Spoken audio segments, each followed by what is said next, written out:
morning, good afternoon, and good evening to all the listeners of the Good Anime Palette Podcast. This is episode 18. Am I doing my job correctly? I guess I got the go-ahead from Jason, so that means I got the right episode number. So, yep, my name is Will. I've got my partner here, Jason. How are you doing, buddy? You see, I think it's like, I don't know if it's podcast etiquette, but unless if you're being called upon, you can't really say stuff. Right, okay. That's why you had to, you stuck to the part. I appreciate you maintaining a high level of professionalism. I don't know if it's called professionalism, but it's just a weird habit that just the way things are done, right? Yeah, or like some podcasters apparently do it. But hey, what's up, Will? How you doing, buddy? Do we want to just brush over the weather? Yeah, we're not talking about the weather today, right? Fuck the weather. Good. Okay. So yeah, it's been a long 2 weeks since our last recording, but today we're going to be, well, if you listened to the end of the last episode, which is episode 17, you would already know how we're getting today's episode set up, what the focus is. So we won't really talk too much about that now. We're going to talk about it in the second half of today's episode. But as always, as usual, we're going to be going over the shows and manga we've been watching and consuming, and then following over with some news. So we didn't watch that much more this time because of the fact that you either already did that the 2 weeks prior, or we were focused on, fleshing out today's topic discussion. So I don't think you watched much new stuff recently, right? Well, I did do like some minor stuff here and there. For example, I finished Kobayashi season 2. Oh, nice. 9 out of 10 is really good. But other than that, I think with our next numbered episode, I would, in addition of our regular homework, I would also try to catch up with a lot of the seasonals. So then I would know if they are finale award worthy, basically. Yeah, I need to finish off Ida 10 and Realist. I'm very close to finishing them. I think they should be finished. If they're not on episode 12, then they're probably on episode 11. But, Will, you have a mystery anime. So how do you want to go about this? We watched some stuff together, and you watched a mystery. I did not watch anything of note other than what I just said, but I've read a lot of manga, actually, which is quite relevant to one of our news stories. So how do you want to go about this, Will? Well, let's talk about, okay, so on the rare occasion that I get some time off work and that, I put in my days, get my vacation leave, and actually get to do whatever the hell I want, there was a day that I reserved specifically for the GAP bros, which was a full-out anime weeb day.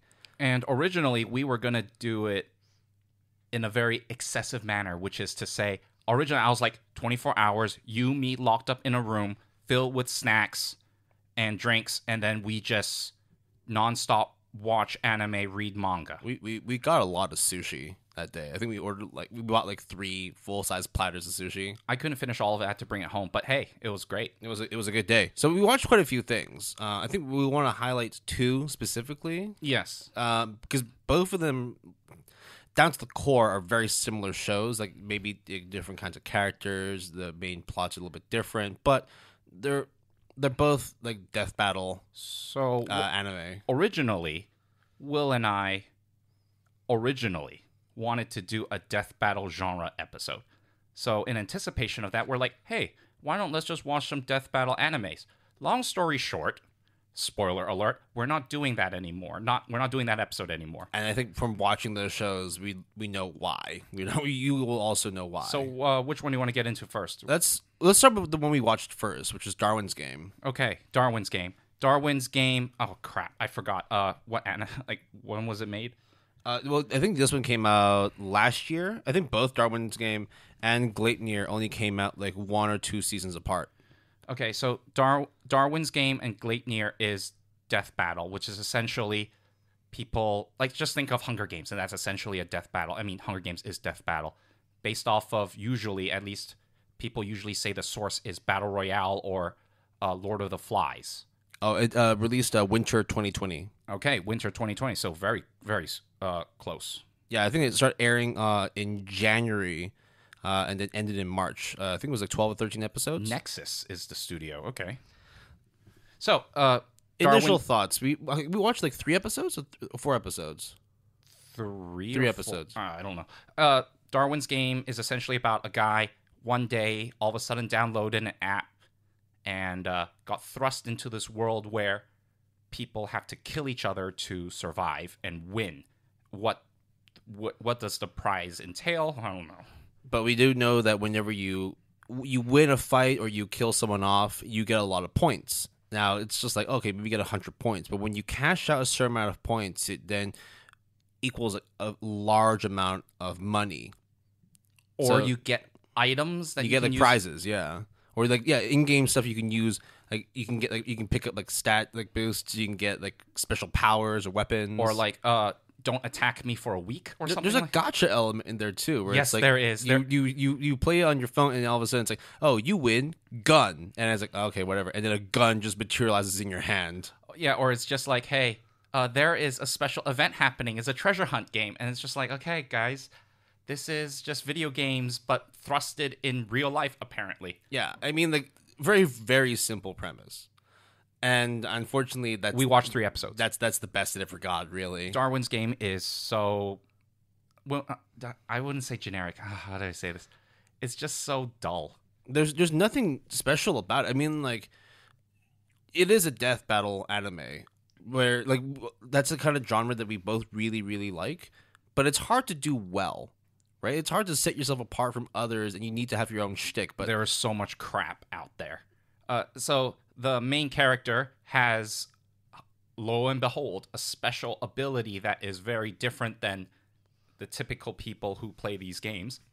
There is also the female MC, which is basically Yuki, right? You know light, basically. Because she doesn't have pink hair, but she has blonde hair, and she's definitely a yandere. And she is quite badass, I guess. In this world, she is, but I think like she doesn't like she's not at the same level as Gasai. Yeah, definitely she's not as bloodthirsty. The point is, this show was stupid. It's so stupid. I don't know.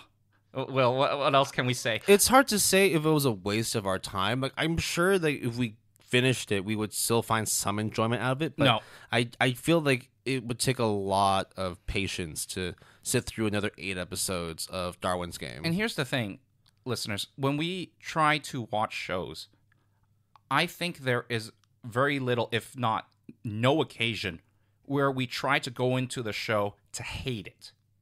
We always try to give it the benefit of the doubt. And we don't like shitting on stuff. But we have to give you our thoughts. And Darwin's Game is like that. Gleipnir, on the other hand, which we transition to now, is another death battle, but somehow it involves a male main character who can turn into a plushie, like big ass, like doll, right? Yeah, as if like a mascot. As if Darwin's Game wasn't enough, they then released this a season later. So it was spring 2020. So you had back-to-back seasons of a death battle, death game anime released within the span of like 2 seasons. So Darwin's Game, by the way, is based on the manga of the same name, and Gleipnir is also based on a manga of the same name. So the difference then being that in Gleipnir, it stars a girl called Clara. Is it called Clara? Oh, Claire. Claire, who she is actually quite an interesting character. She is not your typical... She's not even a damsel in distress. She's quite badass, and she also is very abusive in a way. Definitely very sadist, masochistic. Like, if she's not the one getting hurt and getting enjoyment out of it, she's hurting someone else and getting enjoyment out of it. And the male main character being the polar opposite, which is very passive, tries to be very idealistic, And then it's about both of them trying to survive together against other combatants. And I would say Gleipnir is better than Darwin's Game, but that is not really saying much. No. I will say this about Darwin's Game. I thought that the fight sequences were pretty decent. It's not a badly animated show. There's definitely like aesthetic pleasure from watching it, but it's just boring.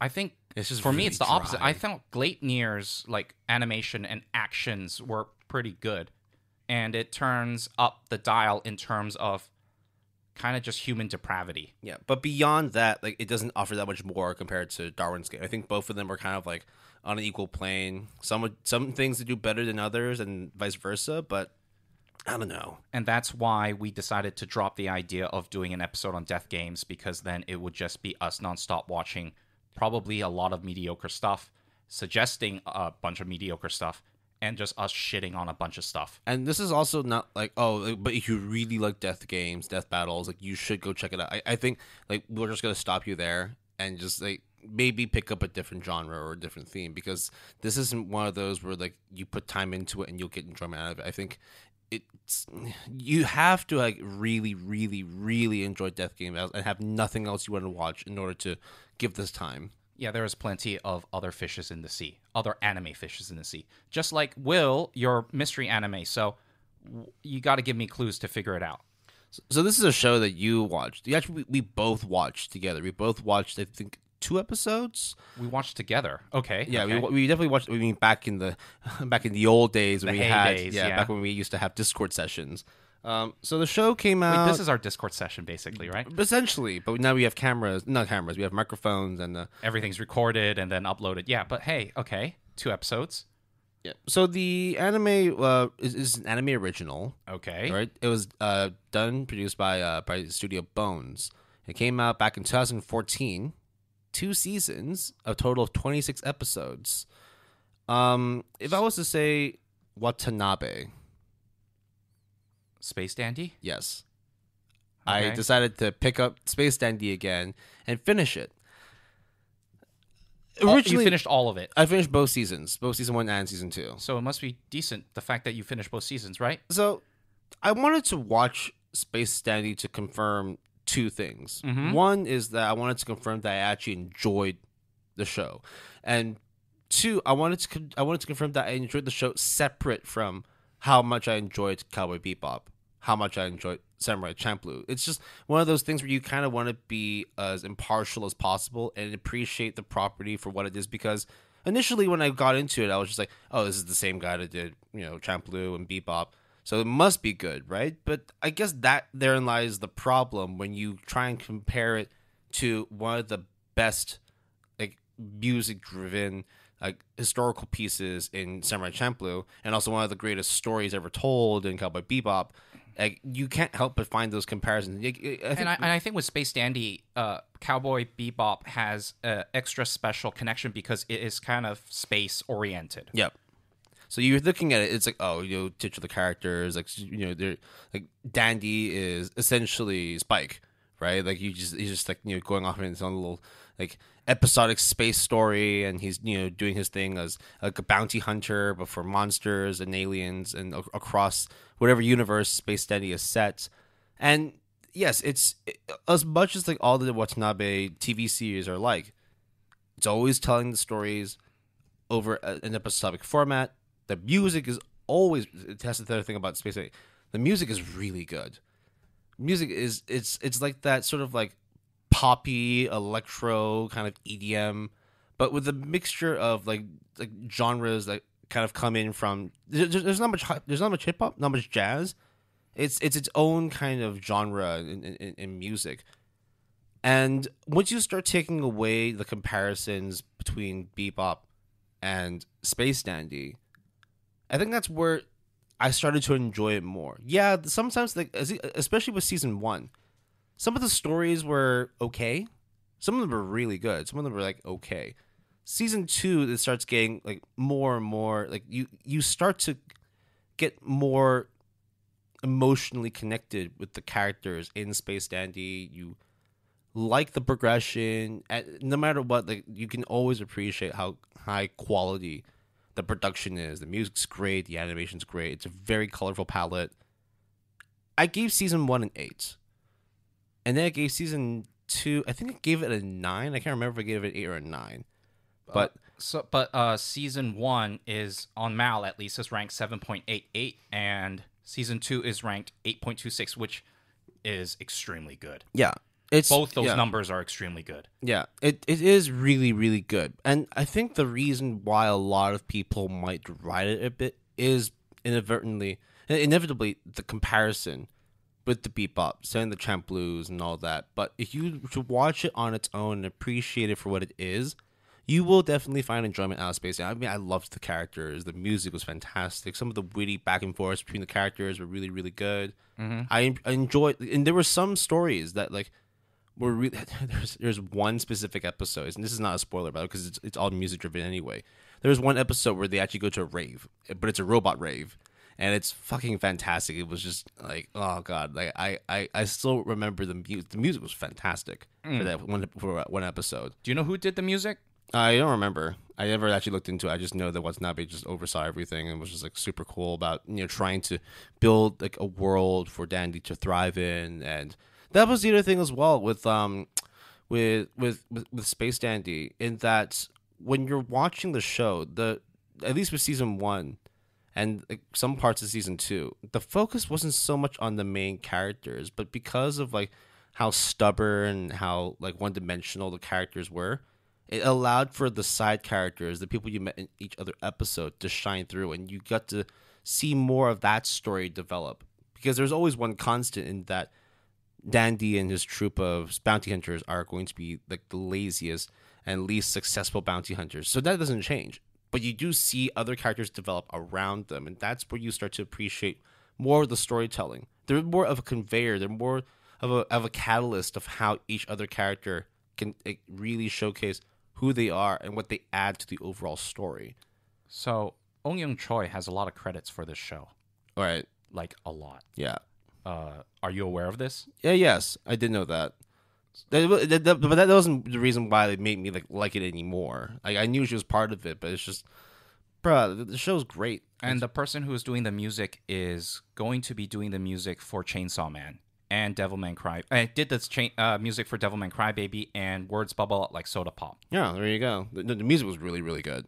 I think like if you were to watch it, the music itself it's almost comparable to the music in Champloo and Bebop. Now the thing is, we can talk about the Watanabe stuff. We can talk about who likes Champloo more, who likes Bebop more. But the one thing you cannot deny is that both of them are S tier when it comes to their music composition. All right, let me ask you this then: if I were to give you the original soundtrack right now, in FLAC and like the highest quality, would you listen to it like whenever? Yeah. Like outside of the anime? Yeah. Okay. The music is really, really good. And that's good enough. That's definitely well beyond like good. Yeah, and I think like the reason why I dropped it in the first place was like this is nothing like Bebop or Champloo. I mean, I think one episode was about ramen. Yep, there were just the search for ramen. That was episode 2, and then you just thought about it's like, well, like what's so funny or what's so special about it? But like that's the thing. Like you don't need to look too deep into meaning for each episode. In the end, like you wanted to focus on how characters develop, how they interact, how they grow. And Dandy and his troop of bounty hunters are the reason why other characters can shine. And it all like culminates into a fucking awesome season 2. All right. So that is your mystery anime. Now on to my mangas. Yeah, you didn't watch. Well, I mean, like you did watch anime, but like nothing too, like not too much. But you did spend more time, reading the books, reading the mangas. Yeah. So what you've been reading? So the first manga that I will talk about is a manga that I actually mentioned a while ago that actually has an anime adaptation. It's called Young Ladies Don't Play Fighting Games.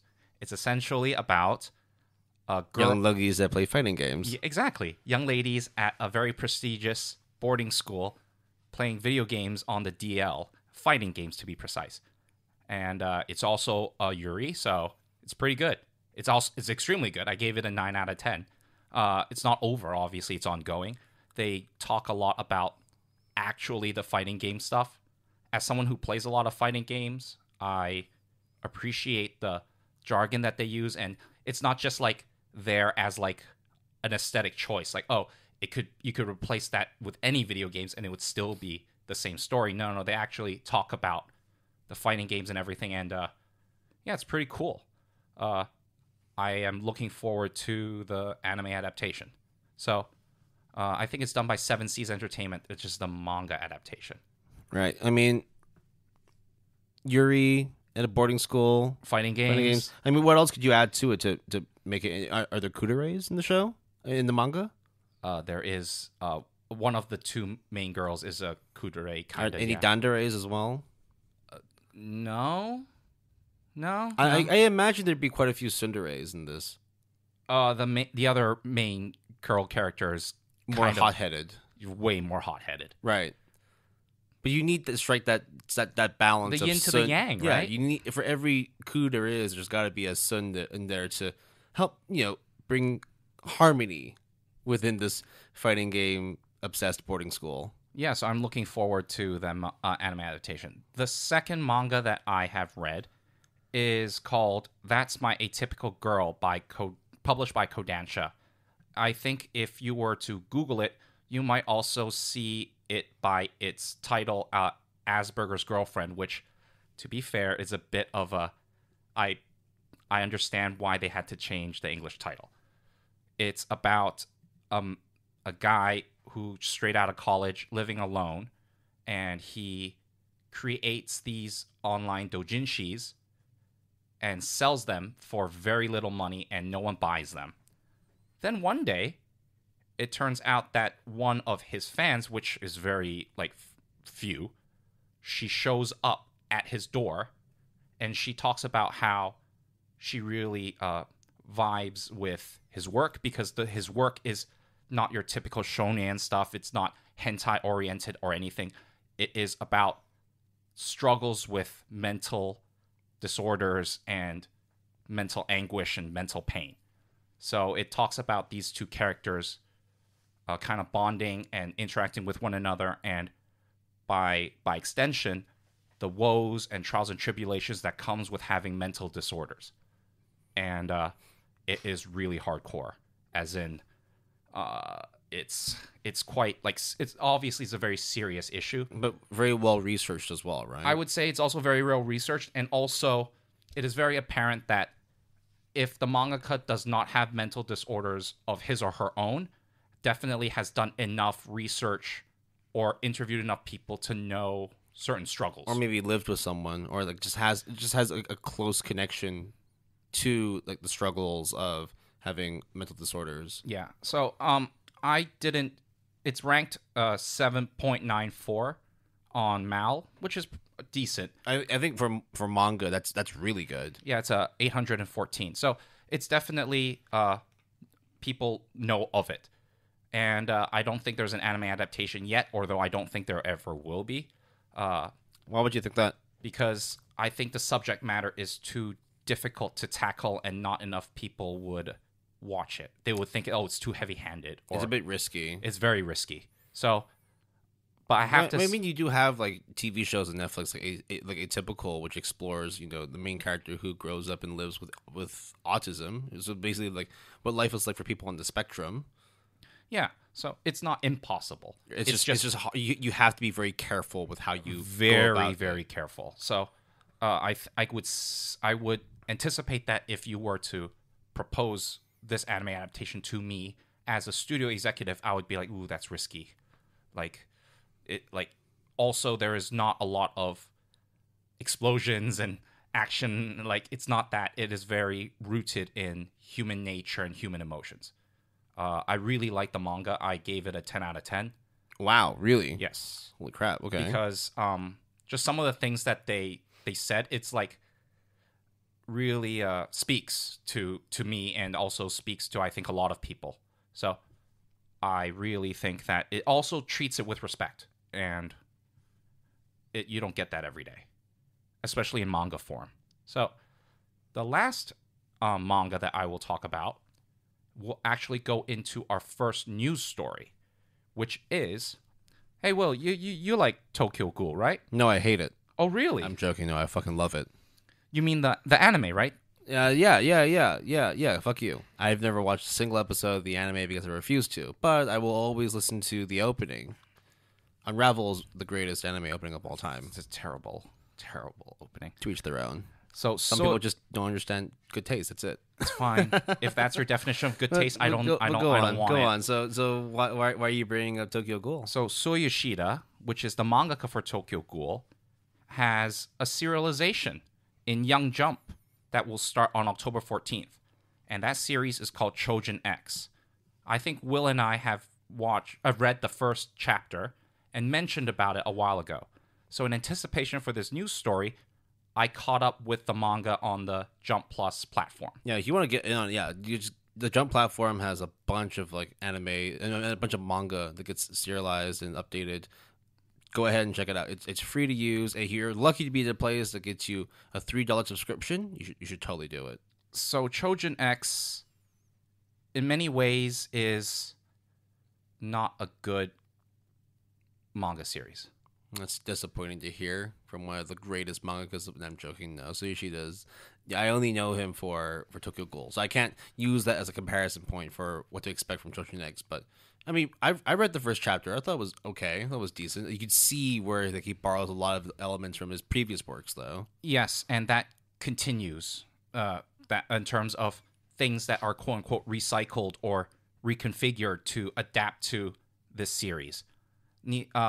There is sort of like a discussion with the main character with having an inferiority complex. There are like the ghouls equivalent, which are Chojins. They have abilities that are superhuman. So it's very, very analogous to Tokyo Ghoul. Now, the reason why I don't like it is a little bit biased because I'm comparing it to Tokyo Ghoul, which... You can't help, right? It's really difficult when you are well known for this one other thing. So then the second thing that comes out, everyone is going to be paying attention because that's your pedigree.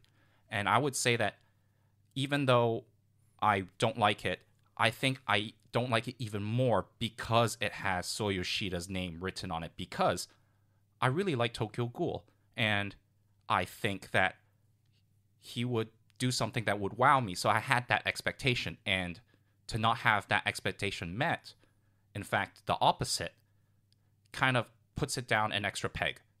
Now, that doesn't mean that, like, that's fair, but that's how I feel. But do you feel that Yoshida might be playing it too safe? Extremely. So there is a ghoul equivalent organization that tries to self-monitor. There is like regulations. There are the detective duo. Yeah, there is a duo of the Hide and the Ken, and then there's also the Ken and like another girl that is like a child, and they get together and try to like figure out the world that they are now a part of, just like how Ken became a ghoul and tried to accustom to the world of ghouls. So the violence is in fact less than what was, or at least gore is less than Tokyo Ghoul, which is fine, but it's also like very whatever. Certain characters show up that have abilities, and you're just like, okay, that I could list like 3-4 other shows or manga series that uses that exact same thing, but hey, whatever. Yeah, I think when you like introduce characters with superpowers, I mean, especially with like when we're talking about Tokyo Ghoul, right? Yes, there are like loads of different kinds of ghouls, but they all follow like one of the 4 specific subtypes, right? And then like when you want to add more and more people, it's we've talked about this before, when like you introduce too much of a thing that you like, and but there's too many chefs in the kitchen, it gets super watered down, and you're so desensitized from it that you just don't like vibe with it anymore. So in Tokyo Ghoul, all the ghouls have a certain type, right? And there are like 4? Yeah, 4. And do you remember the 4? Bikaku is one of them. Kokaku. What's the neck one? You already named more than I remember. But yeah, is there like a similar kind of like, I guess, class system in Chojin? It actually reminds me of Chainsaw Man, which in Chainsaw Man, there is people or whatever have certain abilities that are tied to a certain thing. It could be like, oh, there's like Ghost Man or Dog Man or something that like very much the name is reflective of the person's power. It's very simple, but like, yeah, it's and simple. Chojin is like that. But with Chainsaw Man, like they really like blow it up, and it's like insanely beautiful to read and watch and crazy, right? In Chojin X, they have that minus the craziness and the balls to the wallness. There is the vulture Chojin. There is the snake Chojin. There's a fire Chojin. Like, okay, great. Like, but that's just it. That's it. There is a guy who mysteriously can murder people so you don't know what Chojin he is. So it's just like, okay, great, guys. Like, I mean, like, just to bring it back to the Chainsaw Man one, the Chainsaw Man is literally just a guy with a chainsaw for a head and 2 chainsaws for arms, and like, and he's a dude. That's it, right? But no, it's way more than that. It's fucking crazy when he gets to fight, when he gets to progress the story. It's really, really cool. When you say it's like, oh, there's a fire Chojin and ice Chojin, it just sounds like, well, there's no ice Chojin yet. yeah, but you know what I mean. Where it's just I like know you exactly just add what something you to it, and it's like, okay, what else can this thing do? So what else does this thing have to offer? This manga right now, Chojin X, is 7.22 on. It's not the worst. Mal. To be fair, that's decent. That's like, it's doing pretty okay. Ranked 5039, but popularity 673. So that's the important one, right? Like, it's always good to have a good ranking, but when you have enough people who are following your property, like top 600 something like on my anime list, that's good. Well, there's one less follower now. Well, shame. Yeah. But hey, man, I mean, like, it's only been like what, 9 chapters? 9 chapters. So I could be wrong. And rightfully so. That Will mentioned to me earlier that Tokyo Ghoul takes a while for it to kind of get the engines running, which is fair, which is true as well. So, but right now I am not impressed. That's it. Who knows how you feel in like 12 months time? I mean, like, we had like our reservations about the author of ReZero with Vivi, and then we had our reservations about Beastar. So it's not out of the question. But as of right now, Chojin X, my assessment is that it's okay. It's just okay. That's it. Well, I mean, can't please everybody, but there's still time for it to improve. But apparently, a lot of sequels in terms of anime has been announced because a lot of people are happy about that. So I won't go into every single one other than tell you that Villainous Isekai, Himefura, Slime Isekai has a movie. The Duke of Death and His Maid will have a second season. The Case Study of Venices will have a second season. Realist Will Build a Kingdom will also have a second season. Happy with that. And Tsukimichi Moonlit Fantasy, I think is the name. Yeah. Also has a second season. So in this anime season alone, summer 2021, there is 1, 2, 3, 4, 5, 6 sequels that got announced. That's insane to me. I'm wondering if these were already like in the works because, you know, the COVID kind of pushed it back and they were always going to anyway. But it's good to see that for the most part, the stuff that you're watching now, there's enough support and resources for these to continue beyond the first season. Yeah. Also, didn't like Iruma-kun also get a third season? Oh shit, you're right. I should write that down. That's the thing. Okay. Just we've talked about Iruma-kun before. Demon School Academy. Yeah. Demon School Academy, or whatever the Demon Academy is. It's an okay show. I think like you have to really buy into, you know, the quirkiness of this demon school that Iruma-kun like attends. Apparently, season 2 is really good. I mean, at least that's what the statistics say. The score improvement is crazy. Is a big spike. And now it's like one of the more like anticipated sequels. I mean, like, okay, I don't know why, but it's always nice to see that, you know, series properties continue to be funded and continue to be supported beyond the first and second seasons. Yeah, so it doesn't follow the typical anime cycle of, it only has 1 or 2 seasons and that's it, despite the fact that there's more to adapt. But, Will, you like isekais? This is one of your little segues, huh? No, not really. Okay, so for the longest time, I never really cared about isekais, but then some of the stuff I've watched, I realized are actually like super popular isekais. I mean, like Konosuba is really good. ReZero, I tried to get into it, but like, I mean, Realist is an isekai, right? Yeah, and also, I mean, Devil's a part-timer. That one's isekai. No Game No Life, isekai, right? I actually quite liked season 1 of Log Horizon. I mean, I liked it too. Yeah, but I guess like in terms of how it will progress beyond season 1, we haven't watched season 2 yet. Yes. And season 3, is it out yet? Season 3? Yes, I think so. I mean, the fact that we don't know kind of just tells you our opinion of it so far. But it's a flat 8. It's like it's an 8, but I don't know if it go for season 1. I don't know how much higher it'll go. But anyways, yeah, I can vibe with isekais. I mean, like, dude, like I really like Digimon. Digimon's like one of the original isekais. Right. So when you get reincarnated into the other world, you usually get reincarnated as a character. You get reincarnated as a person. You know, just like jobless reincarnation, the person turns into a child, or another one turns into the villain in a villainous isekai. But what if I told you that you got reincarnated not as a person, but as an object? Well, ladies and gentlemen, Reincarnated as a Sword, the light novel, has a TV anime adaptation. There are, of course, other anime adaptation announcements that have happened since the last news cycle that we talked about, but I thought this one was hilarious because, first of all, you reincarnate as a sword, bro. Like, the fuck?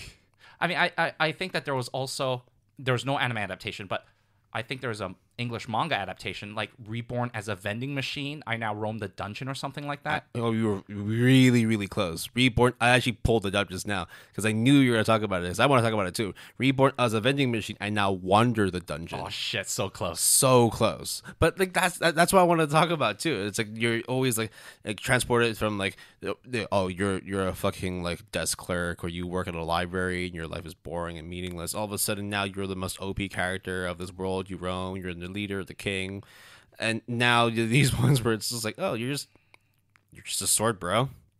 You're just a vending machine. You're just a vending machine. Do you want soda? Isn't there one where it's like a refrigerator isekai? There must be so many of those. There must be. I mean, I don't doubt that. I'm not saying that there is or there isn't. I just don't know.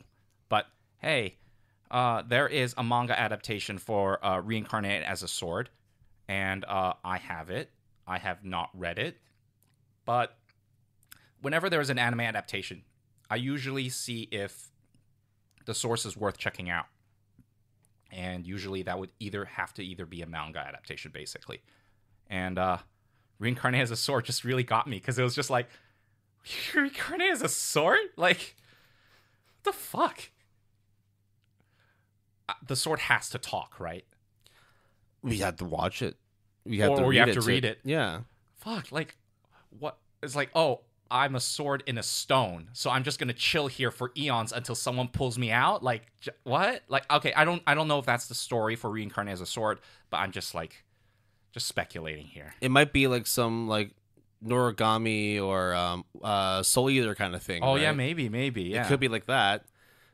Oh, actually, yeah, we did watch a little bit of Soul Eater too, didn't we? Yeah, it's okay, not bad. It's okay. We'll report in later, due to another episode that we will be doing in the future. Yeah, I don't know what to expect at all from Reincarnated as a Sword, but like, okay, you got my attention. Yeah. Anime doesn't mean that I will stick around, but you got my attention of just how.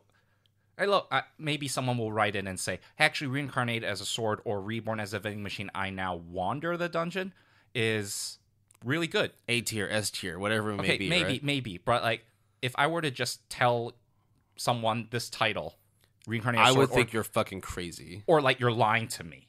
Hey, he said, guys, there's this wonderful manga, right? It's set in a new world, and you get transported, but instead of like being like a renowned swordsman or a holy knight, you are the sword, and then you go on crazy misadventures as a sword. I would probably think you're crazy. No, but okay, a sword or a weapon talking is not necessarily that outrageous. Yeah. But if you were a vending machine and then you'd be like, yo, I'm in this dungeon, I don't know, cave or cavern or labyrinth or whatever, and I'm going to be a vending machine. Like, how does that work? Like, are you going to talk? Like, what does the vending machine add to the story? Oh, other than its absurdity. But hey, maybe like, I don't know, 5 years from now, not only will I love Trojan X, but I'll be like, yo, Will, did you hear about Studio Trigger announcing the anime adaptation of Reincarnated as a pachinko machine? in tandem with Square Enix? Yeah, and you gamble, but with your life. Forever a gambler, I am now reincarnated as a pachinko ball. No, the machine, the ball, there's so many of them. You are the ball. Oh, fuck, dude. Right? And the world you live in is the pachinko machine. Oh, dude, that's fucked up. And all you do every day is just wait for your turn to go into the machine. And then you're the one that hits the jackpot. oh, you're the jackpot pachinko ball, and then what happens after you reach the next level? You ascend to the next plane of existence. Dude, isekais are fucking weird, man. Sometimes, like, you just like, I mean, you have like isekais where like, is spider an isekai? Spider is isekai, right? They did call it spider isekai. Right? Yes, it is. Right? It is. So I'm a spider. So what? Yeah, there's a slime isekai, right? Like when you think about like the boundaries that isekai stories live within, it's like it's a lot wider. Again, you still see like really crazy concepts for anime and manga. Isekai is no different. So really, like, we shouldn't be that surprised that there is going to be like a sword based, like someone being reincarnated as a sword isekai. As I said, it's just the sword part. Yeah, It's just the initial like shock factor. It's like, what the fuck is this? Why are we watching a guy who's just turned to a sword? And like that's the appeal of this isekai. I had to do a double take, when I saw the headline. But hey, look, we'll see. I do have the digital manga in my possession, so I may or may not read it at some point before anticipation of the anime adaptation. So we'll see. Oh, and real quick, Mashle and Sakamoto Days I've also been keeping up with. Oh yeah, you've been keeping up with those, huh? You've been keeping up with Spy X Family as well? Yes. I've been so slow with the manga train. I am caught up with all three of those shows, yeah. Sakamoto I like. Manga, sorry. Sakamoto I like. Mashle, is it Mashle? Mashle, yeah. Because it's supposed to be a mix-up of magic and muscle. Right? Yeah. Yes. It's basically One Punch Man, but Harry Potter. But pretty funny, yeah. I really like Mashle. Sakamoto Days is basically retired assassin, gets thrust into the world of assassins yet again. And what was the third one? Spy X Family. Spy X Family is about a family of spies. A spy. Okay. It's like we were talking about intricate fucking wacky isekai titles, and now we're like, this is a manga about a family of spies. It's called Spy Family, Spy X Family. Hey, Will. So, Chojins, right? They are this kind of creature. But what happens when there is a mysterious one, the one that has not been classified, and we call them Chojin X? Oh shit, yo, that's some like big brain level IQ right there. I like what you did. People are not going to be expecting this at all. Oh, so okay, so there's a chainsaw, right? So imagine a chainsaw, right? But then imagine that on your head. Oh, so it's like this is a man, and his power is the power of chainsaw. Yeah, and then his hands, you know what? You know the thing that has like your fingers and arms and your elbows. Yeah, imagine that, but with chainsaws. No fucking way, bro. So it's a chainsaw man with a head and chainsaw arms. No chainsaw legs because they have to walk. But yeah, of course, that'd be crazy, right? Yeah, that'd be crazy, right? Like, who the hell would do that? Yeah, it's not like that. You can have Sharknado or whatever, right? It's not like that, right? Come on, let's not go too crazy. Let's not go too crazy, right? What were we gonna call this then? This man of chainsaw. Okay, hear me out, okay, guys, okay. What if we call it Chainsaw Man, bro? Yo, you just blew my fucking mind. Sometimes I don't even understand. You just rev the chainsaw, man. You just rev the engines to my chainsaw, bro. I don't even understand my own brilliance sometimes. Like, yo, this shit is off the chain. Yo, I bet you, off the chainsaw, man. No, chainsaw man's gonna be fucking dope. All right, let's. Okay, we're done. We're done. Okay, that's the end of our news segment. We will take a break and then we will. Well, actually, no. There was one more thing. Wait. Oh, I mean, the Plus Ultra platform announcement. Yeah, right? sure. Let's just do that as well. Okay. Well, so Plus Ultra, new platform. Oh, so it's the My Hero Academia, right? Yeah. Okay. So, the news article itself is so this is actually announced on Fuji TV's official website. They're releasing a new programming block. In partnership with Crunchyroll. So they're going to be rolling out a bunch of new projects that will feature like original anime projects. Some of them will be directed by the guy who did Planets, Code Geass. Oh, good shows, good shows. Very, very good shows. And then there's also like some collaborations with Polygon Pictures. Polygon Pictures is a very well-known, renowned studio that does a lot of 3D work. Renowned, I'm not sure, but yes, they really are stretching it. They're well known. They're known. Okay, Studio Orange will always be my top in terms of 3D animated studios. Oh, speaking of which, Jason did show an episode of Oh, Hoseki no. no, yeah. Okay. Hoseki no Kuni. Okay, yeah, sure. Land of the Lustrous, yeah. Fucking brilliant. I'll go into it a little bit more later on, but oh my god. Later on? When later on? I mean, whenever we decide to actually, I decide to actually fully watch it and then tell the audience why they should watch it. But like right now, check it out. It's fucking great. Speaking of like crazy absurdist storylines, explaining someone Land of the Lustrous, the storyline is just incomprehensible. Oh, there is these genderless people. They are named after minerals because they are the minerals. And then, okay. Anime. Yeah. Manga. Light novels. Visual novels. The fuck, guys. I love all of you. It's fucking y'all weird and crazy as shit, and I love every single one of you. Don't change. Don't be different, but be different. But if you ever make an anime called Reborn as a Pachinko Machine, let this be known that you are... It is copyright infringing copyright on the GAP bros. All right. All right, we're done. Which studio would be the one to do that, though? Us. Actually, no, like which would be like which is usually known as like the isekai studio, the studio that has like usually like done the most isekais. I mean, we can actually like figure that out. Pull out the stats later. But like, let me see on top of my head.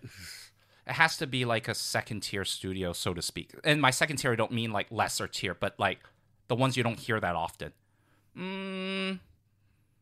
Like Brainspace? No, Signal MD or Silverlinks. There you go. One of those. Yeah. Lurch, maybe? I don't know.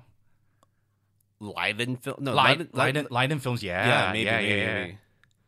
All right, we're going off topic. So, all right, yeah, we need to we're real like on a high level right now. It's just like, our anime brains are like stimulated, and we need to calm down a little bit. All right, I'll catch you guys on the flip side. See you in a bit.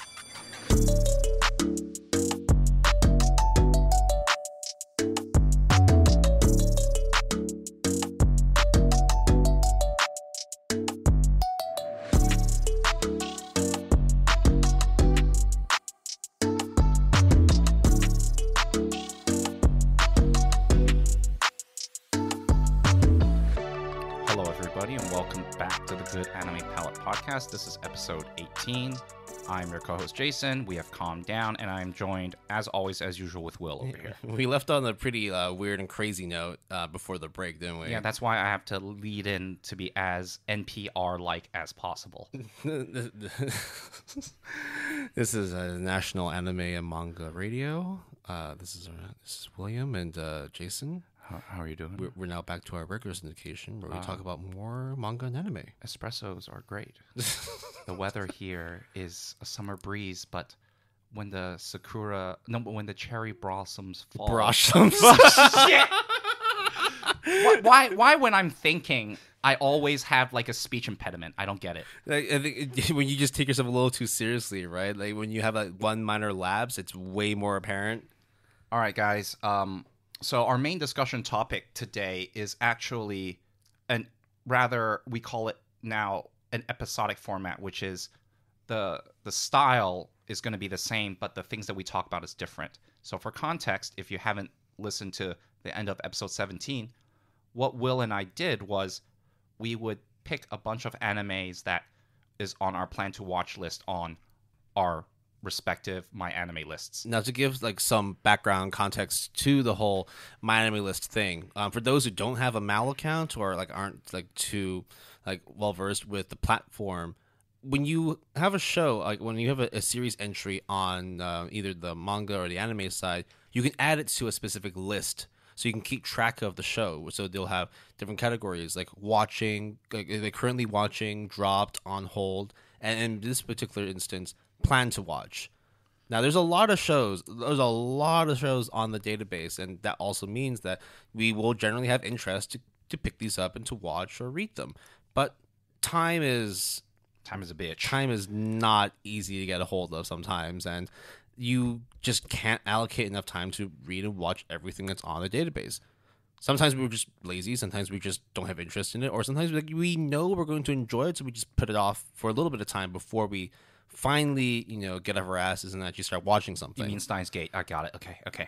Yeah. Yep. For me, it's also finishing the Monogatari series. Sure. Or like watching some stuff that's like been like rotting away on my plan to watch list. So in addition to what Will just said, we wanted to have an opportunity to watch these shows that are forever on our plan to watch list, so we can clear them out bit by bit, although it will never be cleared out fully, and at the same time be able to not limited by the topic, basically, because sometimes, for example, when we talk about a certain theme or a certain studio, we are obviously limited by the topic in question. But with what we now call GAP, Anime Closet Cleanup, we essentially pick shows for each other to watch, and then we draw it out of a hat. Yeah, some of these shows, like, we might have mentioned before, or we might talk about in a future episode, but they're never always going to be, like, the essential part of the discussion. So whenever these shows come up, it's like, well, it's on our lists. Like, if we don't watch it now, when are we going to watch it? If it's not something we're going to pick up in accordance to our release schedules for GAP, is there ever going to be a time where we actually allocate a segment to discuss them? So what we did was, Will would have his cleanup list and I would have my cleanup list. And then within each of our cleanup list, we would have a total of 10 shows. 5 from our own plan to watch list and 5 from the other person's plan to watch list, which is chosen by the other person. Then we would do 2 from each list, basically. So you would have a total of 4 shows to watch from the total of 2 sets of 5, 10. Yeah. So one thing that we will probably make amendments with in future recordings is so we wanted to do a series limit because we didn't want to inundate someone with too much work, too much stuff to watch. What I didn't realize was that a lot of the stuff that I picked were double cur series, meaning it's anywhere from 24 to 26 episodes. And some of the stuff that I picked, which was on purpose, was like 10, 11, or even movies. There was one, I think there was like 6 or 8 episodes. One was very, very short. One was like, one was like an hour and 40 minutes, which was like a movie, which is Promare. Unfortunately, didn't pick it. But the stuff we did pick, really, really good stuff. So, Will, how about you go over each of our cleanup list and then which ones that we drew from the hat, because we actually drew it from a hat last episode. So from my overall cleanup list, okay, 5 that were picked from my plan to watch list were Land of Lustrous, Rakugo Shinjuu, Promare, and the ones that I did end up drawing were Daily Lives of High School Boys and Chihayafuru Season 1. From Jason's plan to watch list that he picked for me, I got Rin, daughter of Mnemosyne, I can't pronounce that word, Sankarea, Sword of the Stranger, and the 2 that I drew were Kakushigoto, the TV show, not the movie, and Kyousougiga. From Jason's overall cleanup list, the 5 that I picked out from my plan to watch list were Sakamichi no Apollon, or Boys on the Slope? Kids on the Slope. Full Metal Panic, and Gankutsuou, or like the Count of Monte Cristo. That's correct. And the 2 that he ended up drawing were Higashi no Eden, or Eden of the East, and Haibane Renmei. And then the last 5 from his own list that I drew, that I picked out for him were Happy Sugar Life, Patrol Luluco, Angel Beats, and I was just so happy, but also like, damn, the odds were like so against you for this one. Nodame Cantabile and Hachimitsu no Clover, or Honey and Clover. Right. So those are the ones that we had to choose from our list and the ones that we drew. So Will and I will kind of alternate between each of our shows that we have assigned each other to watch. Will, which are you going to start with? I was actually really happy with the 4 that were drawn from the hat for me. I have to say that I thoroughly enjoyed overall watching the series, but some of them, of course, I liked more than others. The one I want to start off with is Kyousougiga. Right. So Kyousougiga is an anime that came out, I think 2011. I think 2011 or 2012. No, sorry, 2013 actually. 2012 was the ONA. And then there was also another ONA that came out before that. Overall, 10 episodes produced by Toei Animation, really, really big company. Also done in collaboration with Band Presto. So we're talking like 2 really big Japanese toy companies, games developers, who then came in to work with one of the largest animation studios in Japan. So the anime ran for about 10 episodes, aired at the end of 2013. and it's a very It's an anime original. original. Yeah, it started off as an ONA, and then they branched off to making 10 TV episodes. It's a very to boil it down simply, it's a very ambitious show. It starts off with a character. His name is his name is Mio. I think Mio, but I think his actual name is Yakushimaru. So he starts off the story talking about how he was an orphan, but he's blessed with a crazy power in which that he's able to draw things, and the things that he draws, he's able to imbue them with some sort of magical spiritual power that they end up taking on life. They actually end up coming out as real life creatures, real life characters, and then they're technically not human because they were originally drawings, but they then get formed into like an actual. They get human bodies, they get like human brains, personalities, and all that. And so through that, he basically is able to create a family. Now, this is like originally set like long time ago. People were like, he was ostracized from society because honestly, if anybody was to have any form of magical power, you'd freak the fuck out. But for him, it's a very spiritual, like kind of self-exploration story in which, in the beginning, it's all kind of episodic, learning more about each individual character, their reason for being, their reason for existence, and generally like how their character is developed throughout the course of the anime. It's there's a lot of spiritual like backstories, so it's very tied to like Japanese history, Japanese thought and culture. So as someone who hasn't really grown up in Japan, or like my main exposure to Japan is going on holiday there, eating lots of Japanese food like ramen and sushi and tempura and all that, and also watching and reading a lot of anime and manga, to have me like dive deep into traditional Japanese culture, folklore, spiritual stories, and all that. It will take a while for me to pick up. It's kind of like there's a lot of these shows that have Japanese like traditional underlyings, undertales, like Mushishi, right? Mushishi is a great show, but there is a lot of depth. The issue with Kyousougiga, though, is whilst Mushishi and shows that tend to dive deep into Japanese folklore and traditions, those tend to have multiple cours. Like we're talking maybe like a double cour kind of season of 24 episodes and beyond. There might be like a follow-up movie. There might be more series and more seasons that come afterwards. Kyousougiga is all compactly put together within 10 episodes. And so the stories themselves are very, very deep and dense, and sometimes it can be quite easy to get yourself lost in it.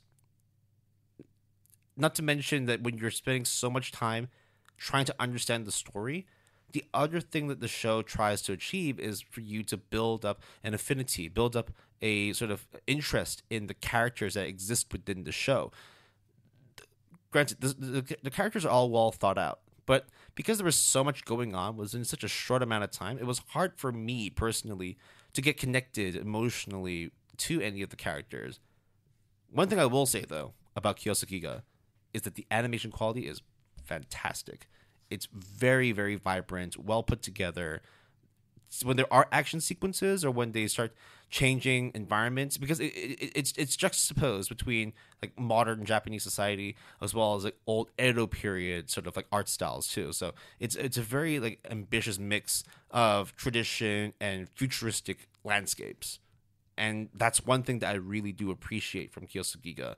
So whilst the show is very, very deep and thick, and it's hard for the average anime viewer or even like a rookie anime viewer to get into straight away, I can see where like for some people who really care about deep plot, who care about lengthy discussion about character development, this could be a show that's good for them. I would need to give it a second viewing again to properly learn the backstories and the character interactions, but overall I thought it was good. I thought it was okay. So Kyousougiga is one of the shows that, in terms of Will's cleanup list, came from my plan to watch list. And I was always curious about it for a while, actually. I just never got around to watching it. And the thing that actually hooked me was, I think, the first 6-7 minutes of the first episode, where they kind of detailed this family and how they came about. Also, the priest, right? He's basically, what if Naruto's Sai was a normal pacifist? Then you have Kyousougiga. At least that's what the thought came into my mind. I was like, oh, and there's a love story. Oh, and they have kids. Okay, yeah, sure, why not? So that was the reason why I had it on my plan to watch list. So I'm glad that you at least watched it and had some enjoyment. Unfortunately, not like complete, joy. But it's just one of those shows where it's like, if you get down with the story and how deep it is, as frantic as the storytelling can be, and also like have like a good connection with the characters that are in the show, in the series, you will enjoy it. And for me, like, I had like certain levels of enjoyment across the board. Unfortunately, it just fell a bit short in terms of emotional impact, in terms of like overall series resolution for myself. But I mean, I could still recommend it to people who like. It's almost like reading a book. Right? Like, if you like intricate detail, if you like really deep storytelling, and you want not just action, not just like crazy like plot twists and all that, because there aren't many twists in the story. The story is very much laid out in front for you to watch and to understand. And if you're down with that, then this could be like a really good show for you. right. I also know it's getting a little bit stuffy in here. You mind if I just open up the doors? There might be some like listeners. There might be a little bit of noise in the background, but like I would like to open up the doors. Yeah, I'm like wiping my sweat. Let's yeah, do it. sure. Right. So while Will opens the door, I will get into my first cleanup anime, which is Eden of the East.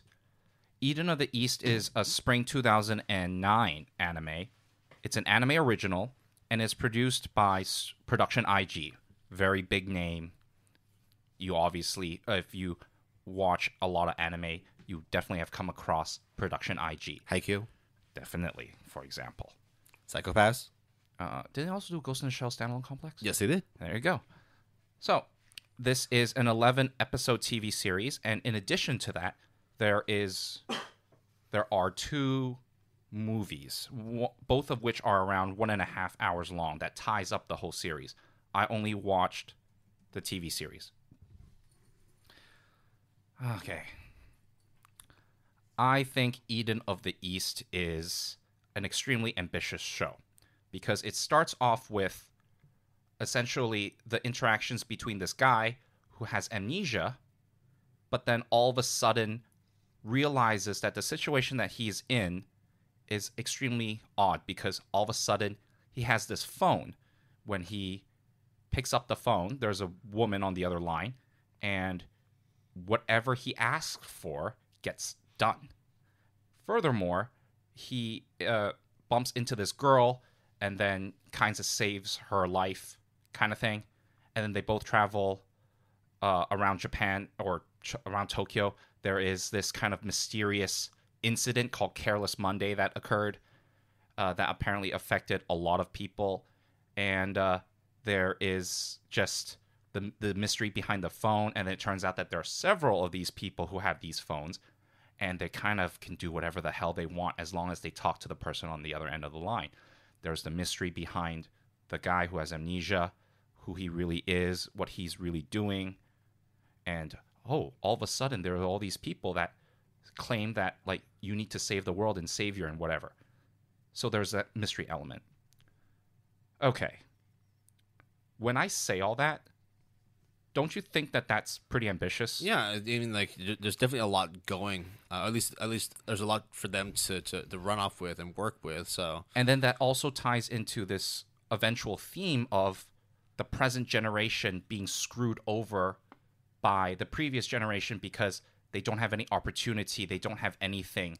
Competitiveness have driven to the point where you're better off being a NEET, like an antisocial person because you can't find a job because everyone is clamoring for it and all the people that have it together are sitting and just not moving up or down. So it's just like this kind of gridlock situation, and it kind of is very reminiscent of a future apocalyptic scenario that has not reached like like it's not like volcanoes or like disasters. It's more like a social disaster, so to speak. Now, when it comes to these types of shows that have a mystery element or a suspense element, a thing that I always get reminded of, I forgot who told me, but I always remember this, which is they say that the smartest person in the show is only as smart as the writer, because essentially the writer is the one who writes everything, so the characters that they write has to be as good as they portray in the anime. And sometimes, or many times, there's this disjointedness between how quote-unquote smart these people are and how smart they actually are when they do certain things or say certain things. I think the mystery element is pretty interesting, but is not very captivating. I also think that the girl, her name is Saki, she's the female main character. She has orange hair. She is probably one of the most useless female characters ever. Like, she does nothing. She... Way worse than Sakura from Naruto? Way worse, because at least Sakura does stuff. She just fails at it. Like, Saki, on the other hand, is just like, she has problems. Okay, I get that. Everyone has problems. But then she becomes a damsel in distress. She kind of is in the center of all these things that are happening, but she doesn't really contribute much towards the plot, towards the characters, and she's surrounded by people doing the stuff, and she's like, it's like she's in the center of the universe, but she's just never moving. And you're just like, what's the point? There is a lot of like, even the mystery element of who is this person on the other end of this phone that is like, can accomplish a lot of things. And then it's interesting because, as I said, there are multiple people, and there is a log of all the stuff that each of these people do and the money expense that is incurred. So you can literally check, oh, this mysterious person paid for an entire building, and this is how much it costs. And then the whole point is you're supposed to try to save the world. And it's interesting that some of these people, their definition of saving the world varies wildly. Some are more altruistic, some are more violent, some say that, oh, there needs to be chaos in order to generate change, and some people say, no, it's education or something like that. So I think the concepts are very good. I think the execution is really bad. It's just a lot of high-level kind of like thinking, thought that goes into it, and it doesn't necessarily stick the landing, right? It's not able to accomplish all of the intricacy that they set themselves up from the beginning. Like, they have like these dramatic moments, these action scenes, quote-unquote action scenes, and I felt the same way as when they were just having a conversation. I felt like no difference in terms of my feelings. And it's just very whatever. And that's unfortunate, because I really do feel that what they were going for is really good, but they, as you said, Will, they don't stick the landing. I have to say, though, if your opening is a song by Oasis called Falling Down, just think about that for a sec, guys. One of the most popular bands in the entire world, Oasis, has a song, and that's the theme song for this anime. That's crazy to me. I thought I had to do a double take, and I was like, oh, it says Noel Gallagher. Yeah, do you wonder if any of the Gallagher brothers know what Eden of the East is? I don't fucking think think so. So. They probably don't give a shit either. Yeah. I think also another thing that I'm not sure of is that this was made in 2009, and obviously since then, over 10 years, I don't know if I were to watch this in 2009, if I would actually appreciate it more. Because throughout the 10, 12 years since then, I've consumed a lot of anime, manga, live-action media that kind of goes for the same thing. So I don't know if I would appreciate it more if I were to watch it back then. Yeah, I mean, I've had this on my own list as well, because it was just one of those shows where it seems like it's like the critics' choice, but not necessarily the people's choice. There's like a lot of things where like maybe you don't like the plot direction, maybe you don't like the artwork, maybe you don't like the way the characters are written. So the artwork is pretty interesting because it's made by the Honey and Clover character designer. And if when I'll get into Honey and Clover, but Will knows this. Sometimes the character expressions are kind of chibi, quote unquote, cartoony like. For the most part, Eden of the East does not have that, but there are moments that are like that, and it's super weird because it does not fit with the suspenseful dread tone of the anime. Like the character designs, when they look like quote unquote normal, it's fine. The animation is pretty good because it's production IG. Everything is good, but in terms of the storyline, which is obviously the main thing, it falls really short. And I also think that you having the main guy character having amnesia is like the most whatever thing ever. But hey, I mean, yeah, like ambition is always nice to have when you're trying to create something, right? You want to try and push yourself beyond your boundaries and really go for something that catches the eye of the audience. And I think this is Eden of the East is one of those shows where it's like it did catch our eyes. There's a reason why it's on our watch lists, but in the end, right, like having now watched it, I mean, for you, right, you can now see perhaps why you left it off for so long. Yeah, maybe. But I think at the end of the day, also, one last thing I'll say about Eden of the East is that it seems to me that if it was adapted into a live-action Western show, even animated or live-action, actually, it makes more sense to me because first of all, they have a lot of references to English movies and foreign movies out of nowhere. Okay. They talk about, like, Dawn of the Dead at one point. What? Okay. They talk about a French film at one point. Apparently, films matter a lot in this world. And I just feel like it also takes place a little bit in Washington, D.C., ever so slightly.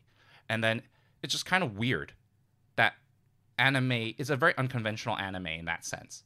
So I will definitely give them credit for that. But overall, I'm a couple episodes away from finishing it, and I dropped it still. I don't think it's great. It's hard to know that you're so close to finishing it, but you just can't muster the strength of finishing. Because look, like India, it's still time, right? And like there may be other shows you want to spend more time on, and luckily outside of the shows we just mentioned, right, Kyousougiga and Eden of the East, we both have 3 more shows each that we also spent some time to watch and consume. Yeah. So I would say Eden of the East was a disappointment for sure. But it could still work for some people, right? It's a very competently done show, and I mean that in the best way possible. It looks fine. It's done okay. Like everything's okay about it. It's just, I guess, expectations. That's all. Like the plot's just kind of all over the place. Or sometimes you just don't even really know what you're watching. It's fine if it's all over the place, but then it comes together. But then, kind of when it starts coming together, I'm just like, I don't really care about this. Right. So that's it. So.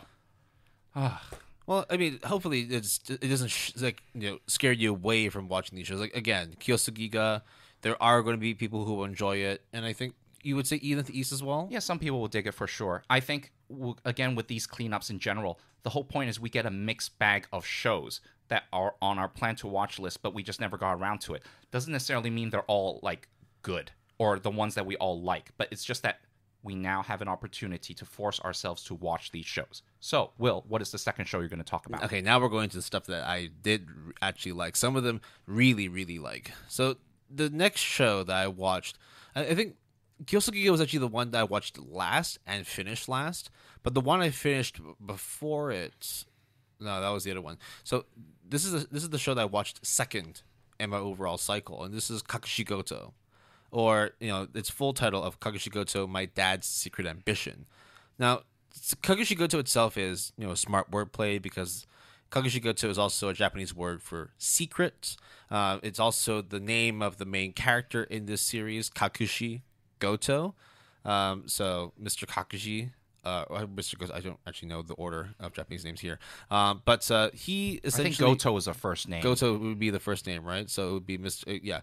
Kakushi-san. So Kakushi is essentially the titular character and also the main character. So it's not just, them being smart. It is a little bit, but there's more meaning, more reason to why they have him using his name as the title and also having him as, the name Kakushigoto. So the character is a mangaka, so he writes manga. He's very successful in his world. That's cool, right? That should be something that's awesome to have. except he has a young daughter. His young daughter is named Hime. And she is like just a young little like primary school kid, is very, very, bright and cheerful, and really, really loves spending time with her dad.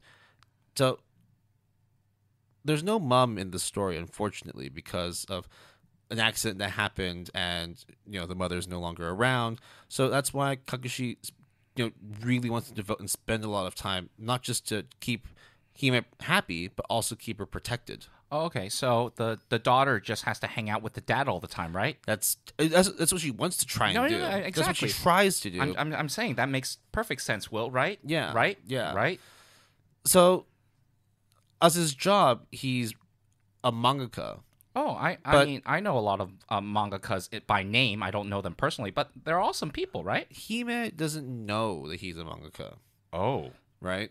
Now, the reason being is that he's not just writing any ordinary manga. He's not like writing like triple serialized like Shonen. shonens. He's not doing any like romance novels. He's not doing anything that's like what he does is super popular. Isekai. That's the one. I wouldn't doubt that he has an isekai, but it would still fall under the tag ecchi.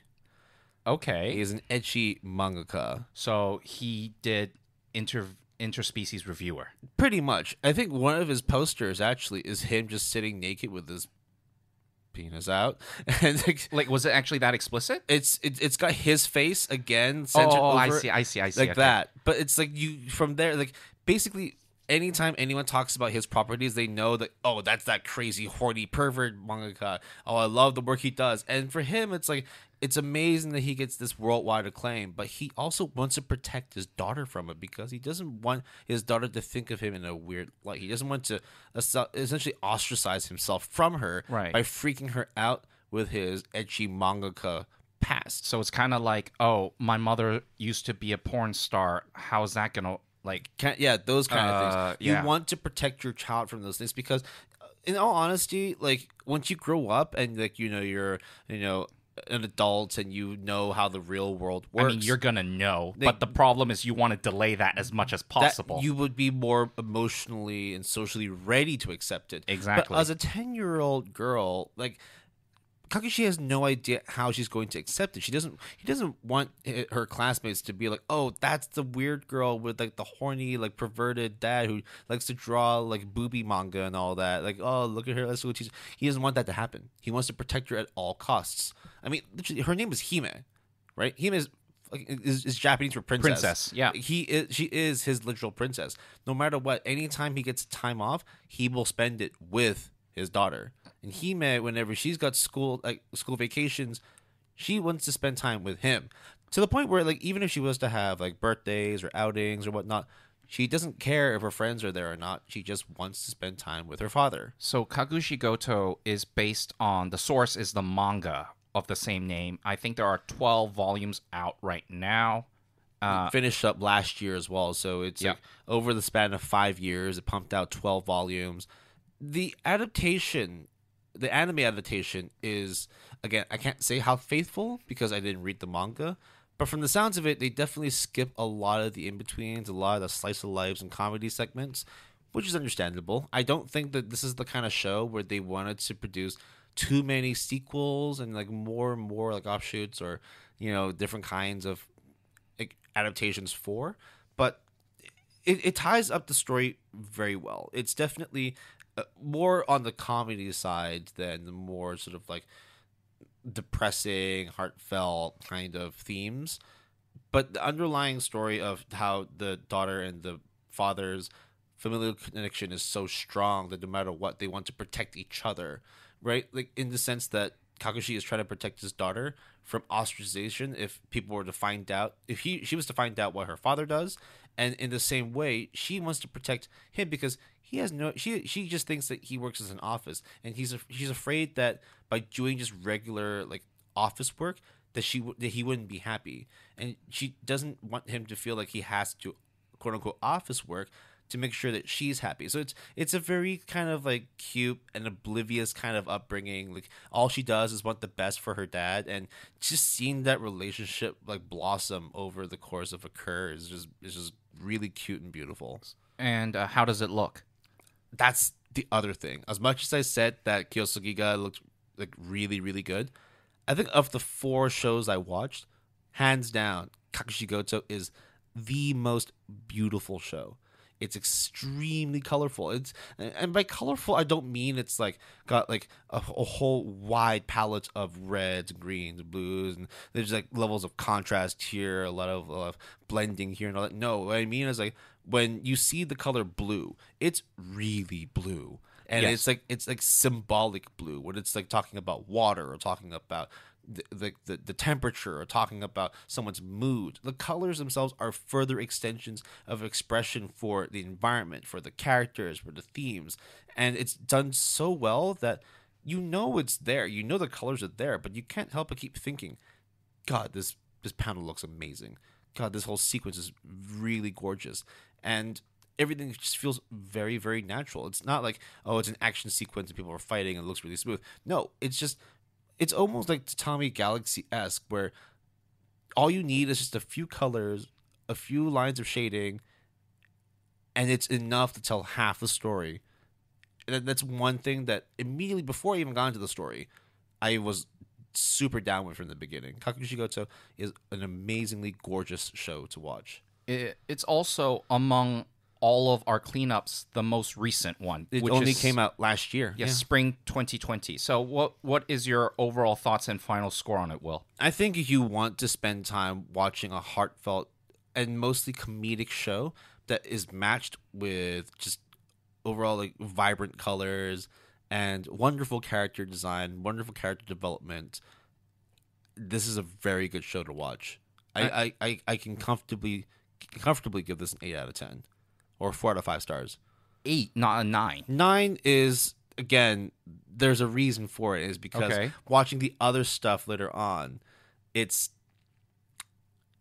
not quite there. It's not the full package. Okay. One thing I will have to say is that the story itself is great, but knowing that the story also like cut out a lot of the manga just to go from beginning to end, there are going to be a few things that are left out. And considering it's only, I think, 11 or 12 episodes, ending's a little bit rushed. Do you think you'll read the manga?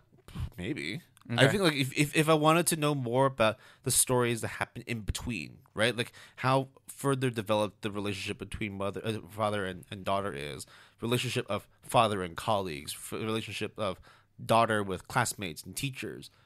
If you want to know more about that side of the story, you definitely pick up the manga. But if you only want to check out just 12 episodes of a really beautiful and gorgeous and also cute anime, one season of Kakushigoto, go for it. So that this one was also from my plan to watch list, and I'm really glad that you really enjoyed it. And actually, it will now propel me to up the list to watch this show. It's insanely cute. It's really cute. Nice. So, Will, actually, now that I think about it, I'm going to talk about Nodame Cantabile and Honey and Clover back to back. So you have a choice of going to me. No, just let me hit me with my childhood nostalgia. All right. Which one do you want first? Nodame. Okay. So easily, I want to hear more about Honey and Clover later. I'm going to need more time to digest that later on anyway. So Nodame Cantabile is a winter 2007 anime based on the manga of the same name, which is produced by JC Staff, which is... Come on, JC Staff. And one thing as well, just to even be more clear about why we're doing this whole segment, a lot of these shows are like almost 10 years old, if not older. Yeah, so here's the other thing, too, that I didn't mention, but we have the statistics right here. All my shows are before 2010. Will only has one show that is 2020 or recent, and everything else is like, what, you have one is 2012, I think? Yeah, but even then, it's like close to 10 years, right? Exactly. Outside of Kakushigoto, everything is almost a decade away from today. And I will be honest, with a lot of them, they look like they can be made and released this year. Yeah, like they've aged quite well. Very well. So Nodame Cantabile, as I said, was produced by JC Staff, based on the manga of the same name. I think there are a total of 3 seasons plus movies. Yeah. Is there movies? There is. I believe is a movie. So, but I only watched the first season. I think that it is a really good show. So it's essentially about two musicians in music school, and it just talks about their ascension to being musicians and being part of an orchestra and things like that, and their love story and their trials and tribulations and slice of life at music school. That's generally it, right? I mean, essentially. There's a lot of events that happen in between, but really that's what it condensed to. As far as like a music slice of life is, right? Like it has to stick to those conventions. Yeah. So when I first noticed about Nodame Cantabile, I only knew several things. The first thing was it was one of Will's most cherished shows. Also, to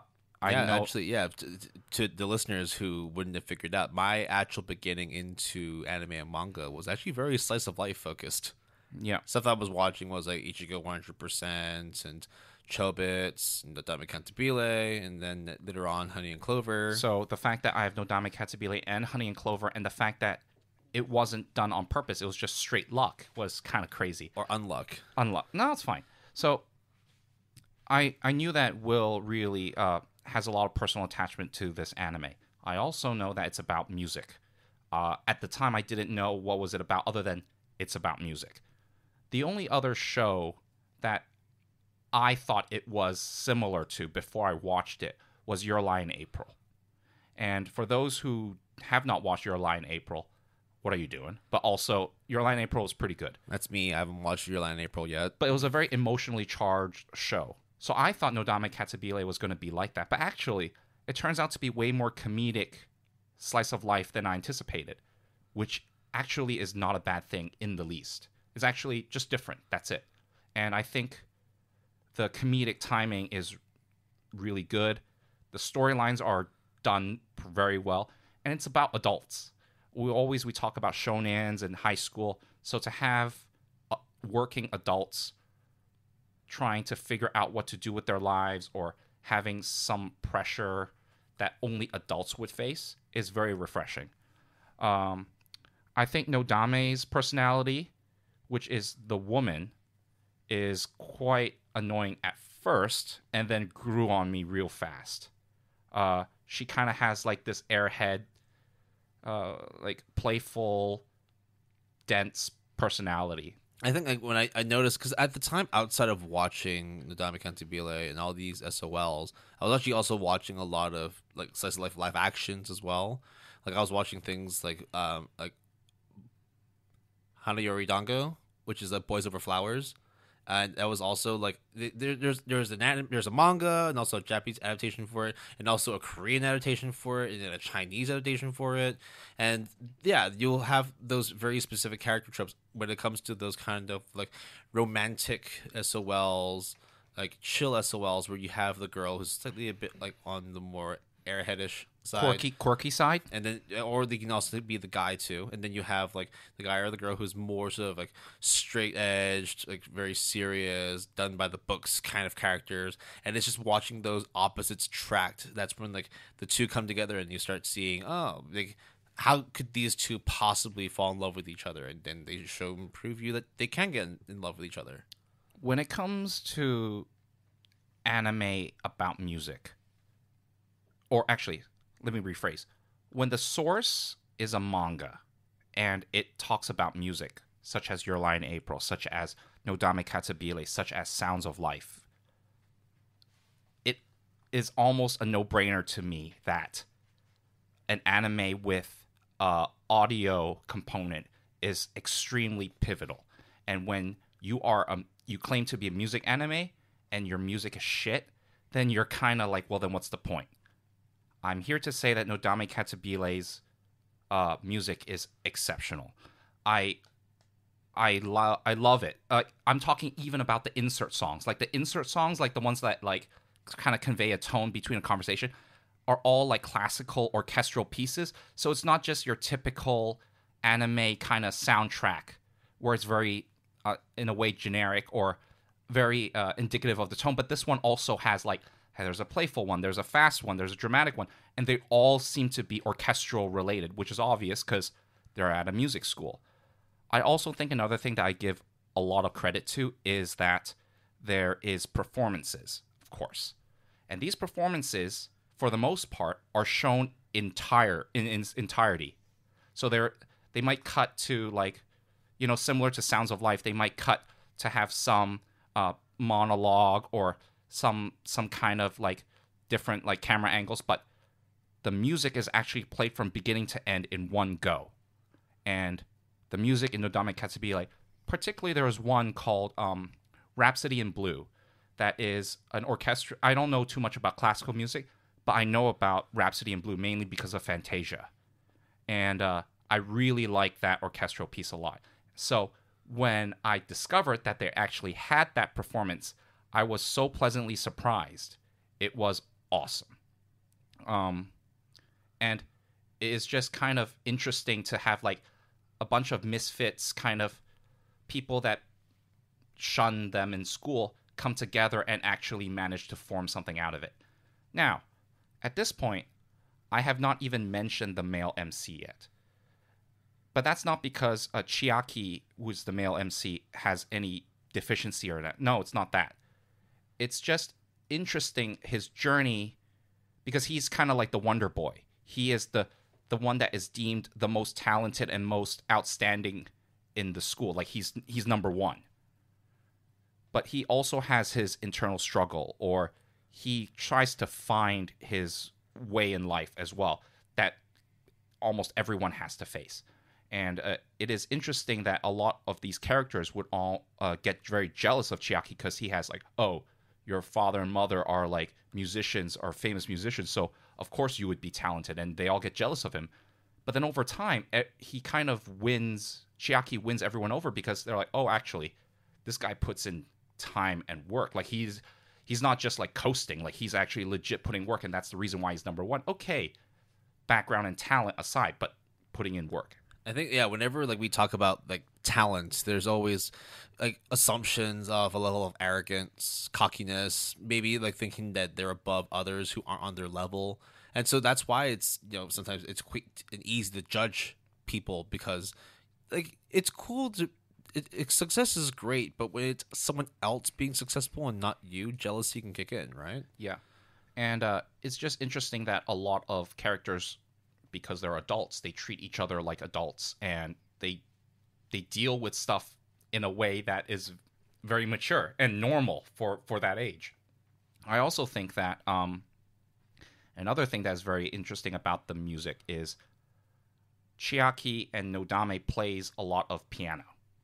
And the hand movement on the piano, even though it's very obvious that it's done in 3D, is so fluid and fantastic that I cannot help but think of another show called Forest of Piano by Netflix. Did you that watch? Looks atrocious. Did you watch that opening segment? You showed it to me. We watched it together. Holy fuck, dude! Right?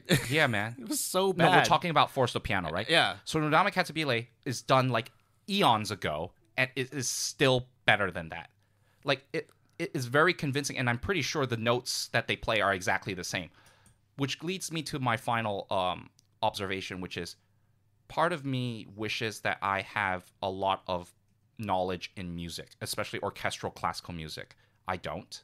And generally, in terms of music, I am not very melodic at all. I wonder if I knew, like, oh, the pieces that they play, or if I knew, like, the critiques that the teacher gives the students, would I enjoy it more? But regardless, I enjoy it immensely, and I give it a 9 out of 10. There's a very high likelihood that I would finish the whole thing, as in not just season 1, but all of it.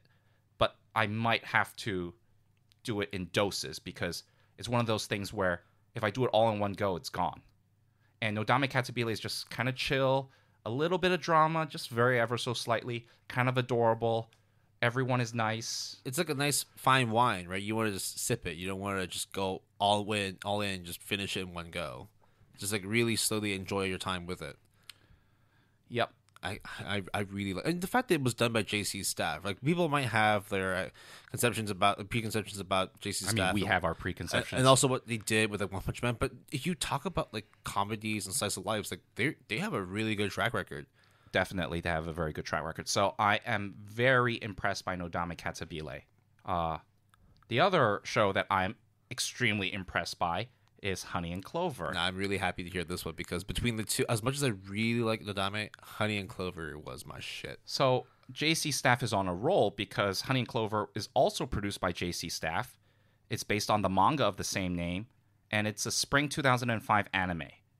I think there are 2 seasons, but the first season is 2 curs, and the second season is only 1 cur, so like 12, 13 episodes. And I think that's it, right? Yep. So I only watched the first season. Well, I mean, they also did like live action stuff, but we're not going to talk about that. Right. Not because it's bad, but because we just didn't watch it. It's not the good live action palette, right? It's the good anime palette. Guys, come on. Get with the program. Okay. This show, first of all, it bears a lot of similarities with March Comes In Like a Lion. Because obviously it's done by the same mangaka. Which, again, also another one that I need to watch or read too, right? March Comes In Like a Lion. Yep. Oof. So Chika Umino is the name of the mangaka. She also obviously did the character designs for Eden of the East, but here it's her manga. It's his manga, her manga. I can't. Shit. Is it her manga? That's what I thought. Chika is kind of a girl's name. Now, I've watched March Comes In Like a Lion both seasons, and I really like it, especially season 2. Season 2 was very heavy, but very well done. I think if March Comes In Like a Lion is more emotionally impactful and serious, Honey and Clover is just mostly chill and fluffy all the way through. It's just nice. It's just happy. But when I mean by happy, I do not mean that good things happen to everyone all the time in the anime. In fact, if anything, it's about trials and tribulations and character development and struggles with life, which is also interesting because it also takes place in a university, but an art school, which is very different than your typical, again, high school anime. Yeah, I wonder what was going on in my life when I was in high school watching all these adult-oriented or college-oriented shows. Maybe it's to get you into the university lifestyle. Like, oh, that's what I've looked forward to. Getting ready for the real world. And then, now that I actually live in the real world, I'm watching more high school anime because I want to go back. Yeah.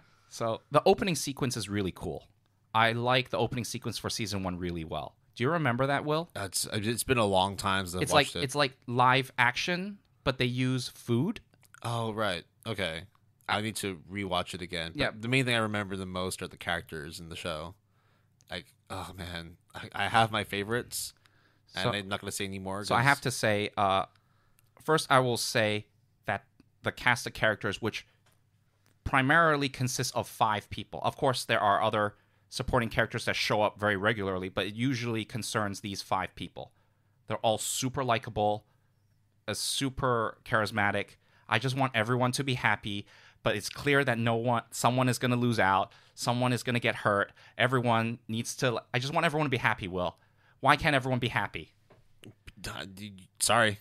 I mean, only a certain amount of people can be happy on certain days. Everyone else has to, unfortunately, be sad. I just want everyone to be happy. I just want love. They all deserve it. They all deserve it. Hey man, all these people are living through their own daily struggles, right? So if you don't overcome your struggles, how can you be happy? Okay. Point taken. Yeah. Now but again, this is not one of those like really depressing, like, oh god, how are they gonna like get this back on their feet kind of shows? Which is what March Comes In Like a Lion is, which is interesting because this one is more like a matter of fact, but the emotions are still real. It's just not that dramatic or that, I guess, heavy-handed or serious. It's just a different brand of way that people go about dealing with their certain situations, and this is really good. Now, I do give it a 9 out of 10.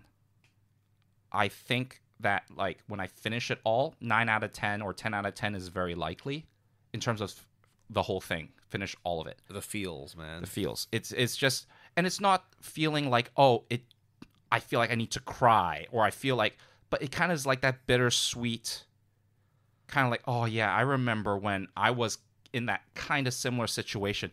Ooh, that was tough. Or, yeah, I get it. Or I relate to that. Or, there's just that kind of thought process that happens when it's not like something that is like, oh, you need to be angry. Oh, you need to be like crying out of your mind. No. But people still go through trials and tribulations. So it's never like too much of an exaggeration of one's reactions to certain situations. It's never like trying to showcase like the most depressing thing or the happiest thing. It's a lot of it is relatable. A lot of it is quite real and not too far from how you would experience things in real life. So this genre obviously is called slice of life. I think in terms of the actual literal words, slice of life, Honey and Clover ranks, if not number one, very top in terms of every episode is literally a slice of their life at different points in time. I know that sounds really stupid, but I cannot emphasize this enough that the time frames between episodes jump, but you are literally seeing a snippet of their life, a slice, if you will. And it is, I don't know how else to like go around saying this, but it's really, it's just really good, really heartwarming. I can't believe, similar to Nodame Cantabile, I didn't watch it earlier, and I will likely finish both of them in its entirety. Now, there is one problem with Honey and Clover. It's not a big problem, but to me it's a problem, and it concerns one of the characters. Her name is Hagu, which is the titular character of Honey and Clover. She is, let's say, a very petite girl, but she is 19. Now, when I say that she is petite, I don't mean like, oh, she is like 5 foot. I mean, she looks like a literal child. She is legally aged within the story, but questionably drawn. At first, I thought she was like a child prodigy or something, because they kind of make it so that she was a child prodigy, which is fine. But then, they at one point they're like, oh, she's 19, and I'm just like, oh, fuck. Oh, are you serious? And then to make matters even more, I guess, murky, Hagu's personality is very dandere, very energetic, very cutesy, very moe, very childlike in many ways, like the innocence that comes with that. And the fact that she looks the way that she does and acts the way that she does, that combination is the part that really bothers me, especially when certain affections and love starts to get involved, and I cannot escape that thought of she is just a lolly. A legal lolly, but great, that doesn't make that much of a difference. Will, can you comment a bit on this? I mean, again, okay, look, she's a good character. Yeah. I really do think she's a good character. Everyone is likable, but on one hand, I feel kind of bad that I feel this way, but on the other hand, it's like, well, that's how I feel, though. For me, it was like back then, like being 16, 17 when I was first watching this, it never really crossed my mind. But now, like thinking back on it now, like hindsight-wise, yeah, it can be really weird. But then again, it's we look at characters like simply for who they are, how they interact with the world, how they interact with other characters, and therefore, if we just look at this person as like a young, innocent-minded, shy girl who just really likes art and likes, and has a talent for it, right? Like, if you don't look beyond that, it's a completely normal character to have. Of course, it's like it's never so easy to say don't overcomplicate things, because no matter what, we will always have our own preconceived biases, our own experiences with certain character designs and choices. I'm not telling whoever is adapting or the original mangaka to change that aesthetic. It's just weird. It is not in my place to say that, nor does it bother me super much or that much, but it's very, very noticeable. And to me, there's no reason why she has to be almost like a literal child. I'm not talking about personality. I'm just saying, if I didn't tell you she was 19, you'd be like, oh, she's just a 13, 12. She's like a middle schooler that has enough talent to go to a university art school, right? Yeah, Will. like she's just a master at art, and therefore she got early entry into this art school. Yeah, but that's not the case. Yeah. So, but that's really a small gripe comparatively to the amount of warmth and feelings that I have for Honey and Clover. She looks even younger in the manga, by the way.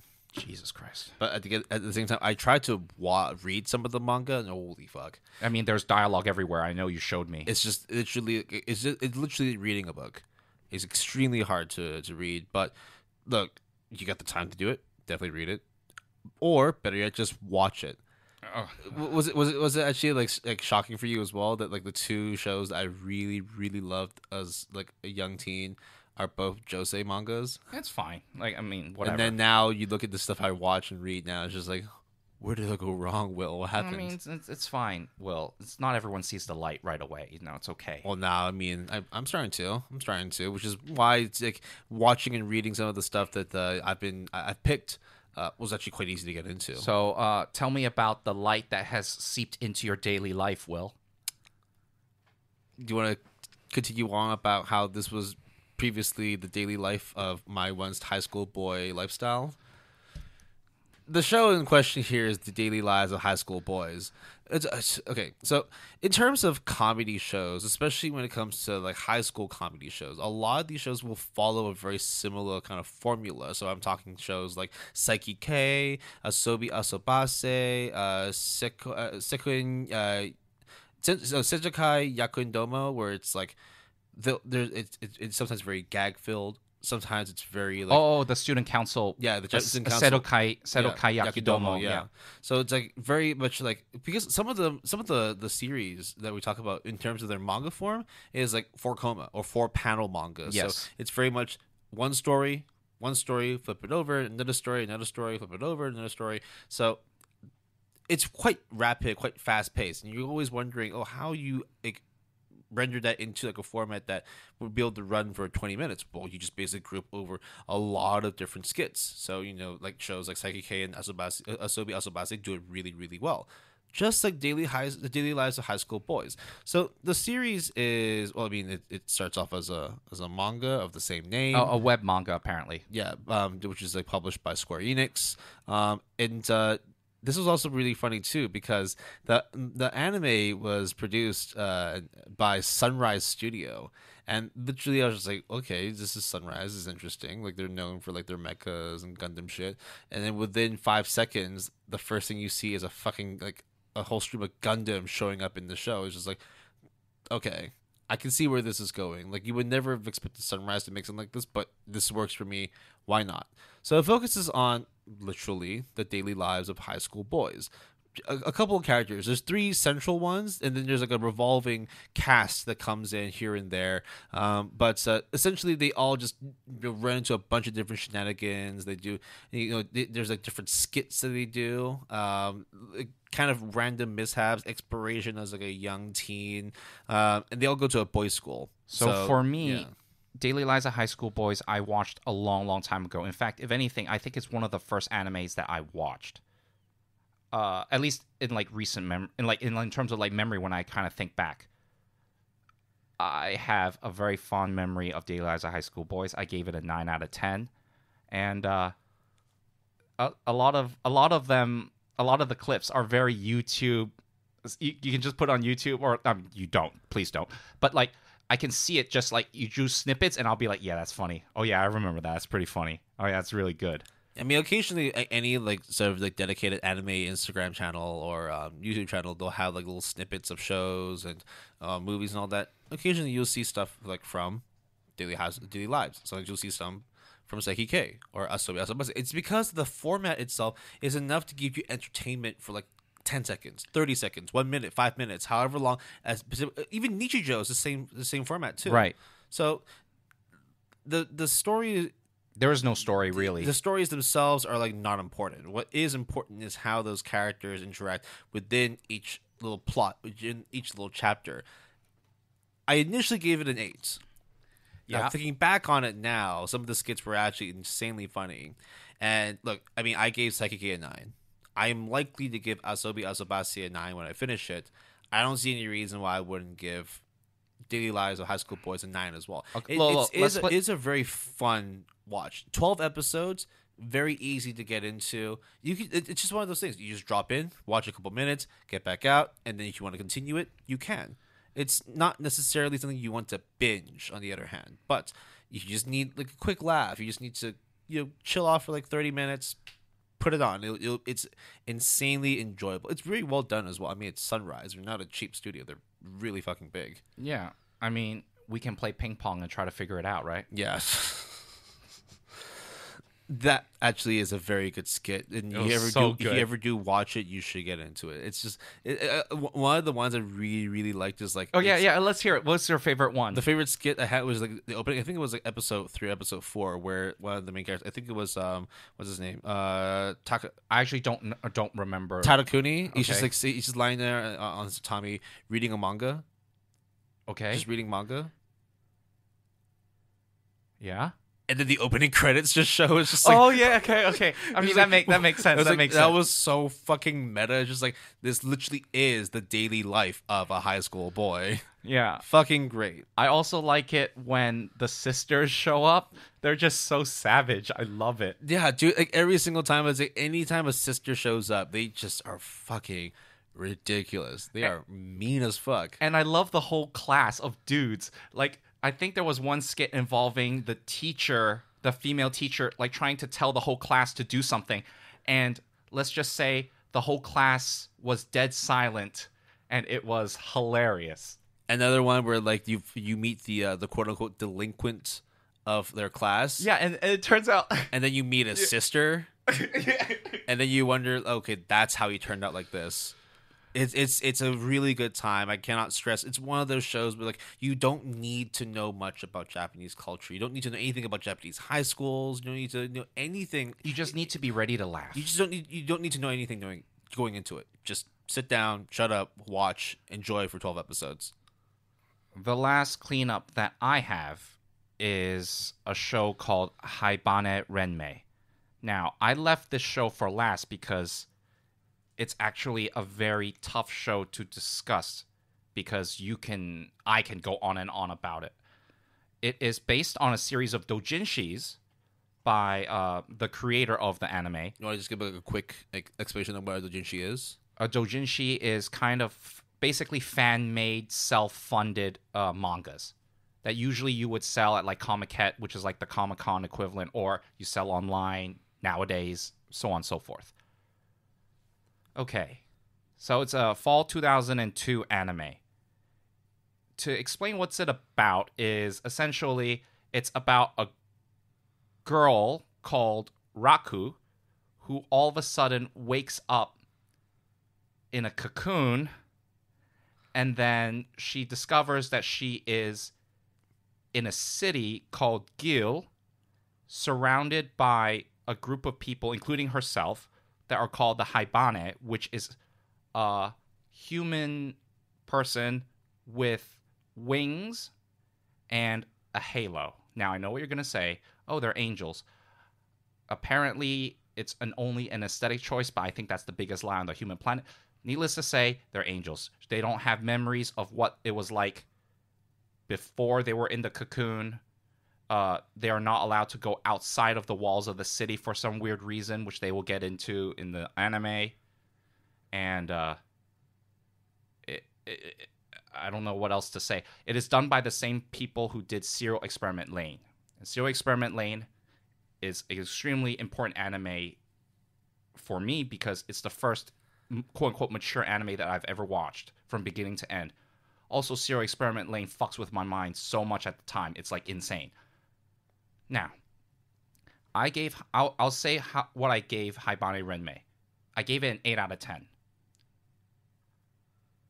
But I think if I were to give it a more quote-unquote accurate score, I think there is a range of scores, which is between 8 and 10. And depending on how it speaks to you, and depending on what you get out of it, it could be either of those three numbers. It could be like a good, okay anime that has like a lot of discussion points, or it could be a masterpiece in your eyes, right? Yeah. It just depends on how you choose to reflect on like completing the show. Now, the show is extremely slow in terms of pacing. Exceedingly slow. I don't remember in recent memory a show that is literally this slow. But and at first I was just like, what's the big deal? Like why does it have like a 7.98 on Mal? I don't get it. And then around the midway point, a major event happens and it kind of changes everything. And there is symbolism, metaphors, whatever you want to say, all over the place, even up to the last episode. And the themes of like guilt, sin, redemption, forgiveness all comes into play. And I would say it is an extremely powerful anime, or it can be a very powerful anime. Now, if you say that you watch Haibane Renmei and didn't care for it, usually when it comes to shows that I really like, I would not be happy to hear that there's a show that I really like that you don't like. But I think Haibane Renmei gets a pass, because if you don't like Haibane Renmei, I'll be like, yeah, I get it. I like it a lot. I still gave it an 8 out of 10, but if you don't like it, I totally get it. Like, it's not for everyone. It really is not for everyone. It's definitely one of the more like subjectively appreciated or panned shows, right? Like you have to vibe with certain things. You have to vibe with the theme, the characters, the pacing, and overall, even after like vibing with all of them, you still don't quite know how to put a finger on if it's that score or this score. Yeah, and it's very ambiguous because they are things that they don't explain, but it is very apparent that it was done on purpose. And then there are things that do happen that you can kind of say like, oh, maybe they're going for this or maybe they're going for that. And either of those responses are extremely valid, but they lead to vastly different interpretations. So I think Haibane Renmei is an extremely interesting anime. That's what I would say. And very fascinating as well. Very heavy, and I like it a lot. 8 out of 10, though. And I think some people would like it more, and some people will hate it because they just think it's nothing. But either way, the show is either it will generate like a large level of appreciation, or it will generate a large level of discussion. Both of which are, depending on what capacity, can be good, right? I do want to check it out. I definitely do want to check it out, just because it looks very strange. It is, and there is like like Eden of the East has this mystery element that I keep talking about. Haibane Renmei does also have this mystery element of who are the Haibane? Why can't you venture outside the walls? Like, oh, why can't certain characters talk, but they clearly can? Like, there's all these like very weird things that if you want, you can kind of like read in between the lines or kind of try to figure it out.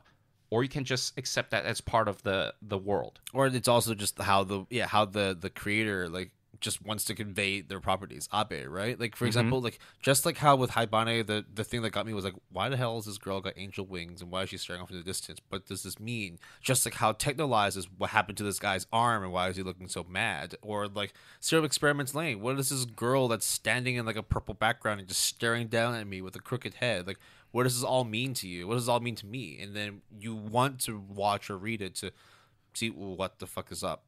I like Serial Experiment Lane more than Haibane Renmei.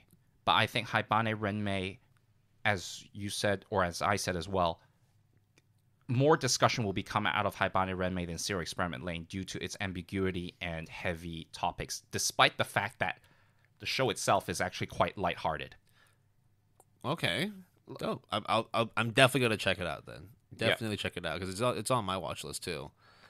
All right, well, last one. I'm pretty happy about this show. This one is like the complete opposite of what you watch, and it's not heavy, it's not mysterious or strange. It's actually very straightforward and light and fluffy. We're talking about possibly one of the greatest sports anime of all time. I'm telling you, it is one of the greatest sports animes of all time. And it's not Haikyuu. It's not Haikyuu. Haikyuu is also up there, but this show for me as well. It's not Haikyuu, and manga-wise, it's not Aisho 21. I think when we talk about sports anime manga, Aisho 21, Chihayafuru is, and also Haikyuu, all three of those are great. But Chihayafuru, on the other hand, what's different about this compared to Aisho 21 and compared to Haikyuu is, let's be real, there isn't actually a quote-unquote sport that people focus on, except there are a lot of sport elements when you're playing this game in a competitive setting. And we're talking about competitive karuta, which is a card game that is played in Japan based on poem reading. I think specifically this one, it's based on the 100 poems.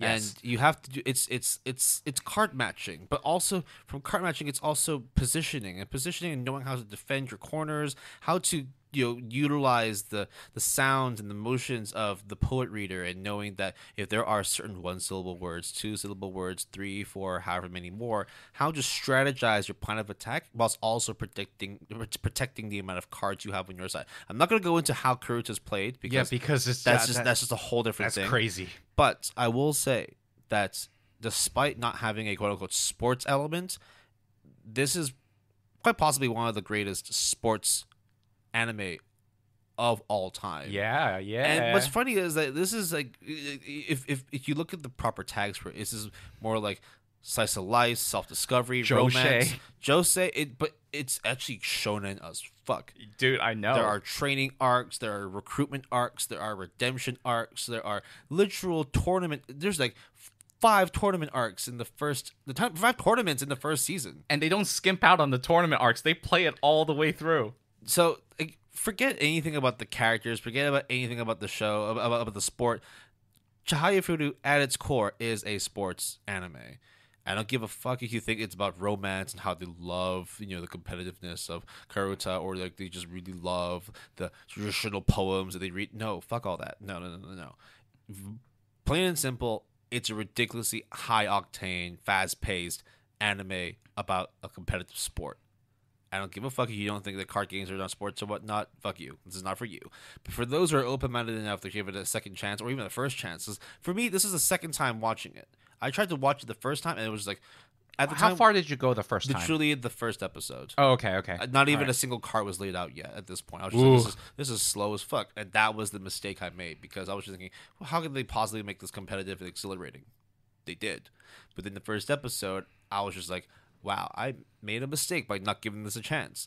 So it's just, you go quickly over it. Chihaya is the main character of the show. And I think she deserves special mention because in terms of, let's say, sports-oriented or sports anime manga, rarely do you see someone who is A, a woman, and B, someone who is a woman that is actually legitimately, like, really talented at the sport. Like, if we just say, like, oh, this is a young teenager who is, not very talented, but has, like, innate abilities, like fast reflexes,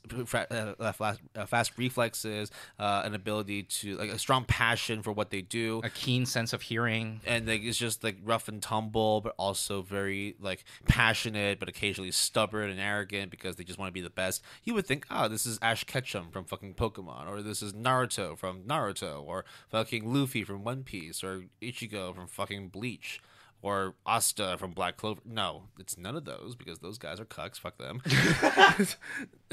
Sorry, didn't expect that. No, it's cool. I mean, fucking, like, Naruto got cucked by Sakura, right? And then, like, Luffy cucks himself because he's his own man. Nobody can get Luffy. But Chihaya is, for lack of better words, a shonen MC. She is. She literally goes through training arcs. She literally goes through, like, searching for meaning of life. She goes to like locations of prayer. She goes to shrines and temples to try and seek for ways to better oneself spiritually and physically.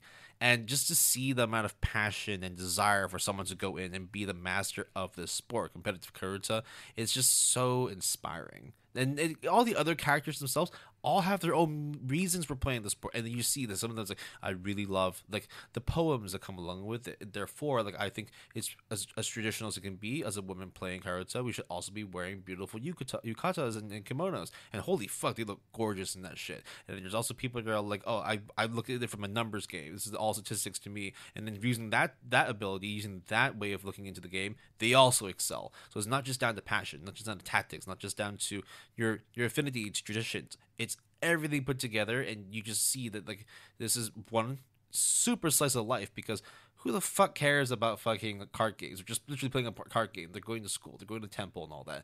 But it's also insanely shonen sport action, because fuck, like, card comes up, not even a single word comes out of the poet reader's mouth, and then boom, right angle swipe, boom, defense, boom, counterattack. Oh, fault, double fault. Move your cards back down. Oh no, I'm down 5 cards. What am I gonna do? Okay, no more mistakes. Calm down. Think. Strategize. Syllable. Oh, reshuffle. Okay, this has been said. This has been said. So then, therefore, the amount of cards that should be left are these, and then it's just like, oh no, that person played my trump card. Oh, I lost my trump card. What am I gonna do now? Okay, how else am I gonna do this? Okay, you know what? I've got 2 syllables on my right hand side, 2 syllables on the left hand side, but that person's got the other 3-syllable card on their right hand side. They're gonna be defending it whenever it comes out. Now that card is matched with this card, and that card means it's a poem about someone's brother who's married to their uncle, who's also like in love with their sister, and then that sister is the queen of this kingdom, which kingdom fought with that kingdom. It's just wow. There's so many layers to your appreciation for the sport, for the characters, and the characters themselves exemplify that as well. It's just so good. I am so happy. Like I was extremely wrong about Chihayafuru, and for anybody I've been saying it for anybody who's never watched it, or for people who didn't enjoy it the first time, I implore you to give it a chance. And just to go back into it and watch it. Now, there's still 2 more seasons, one of which actually only came out at the end of 2019. So it was like 2011, 2012, like the first 2 ones came out at the beginning of 2010s, and then there was like an 8-year gap. Yeah, man, I waited so long. So, hey, look, like, there's 3 seasons. I think the mangaka as well came out and said that they're in like the final chapters of the manga. So, hey, now there's no better time than now to get into some Chihayafuru and watch some fucking competitive Karuta. So, Chihayafuru Season 1 is an 8.21 on Mal, ranked 308. Season 2 is ranked 8.41, ranked 151. Chihayafuru 3 is ranked 8.49, ranked 113.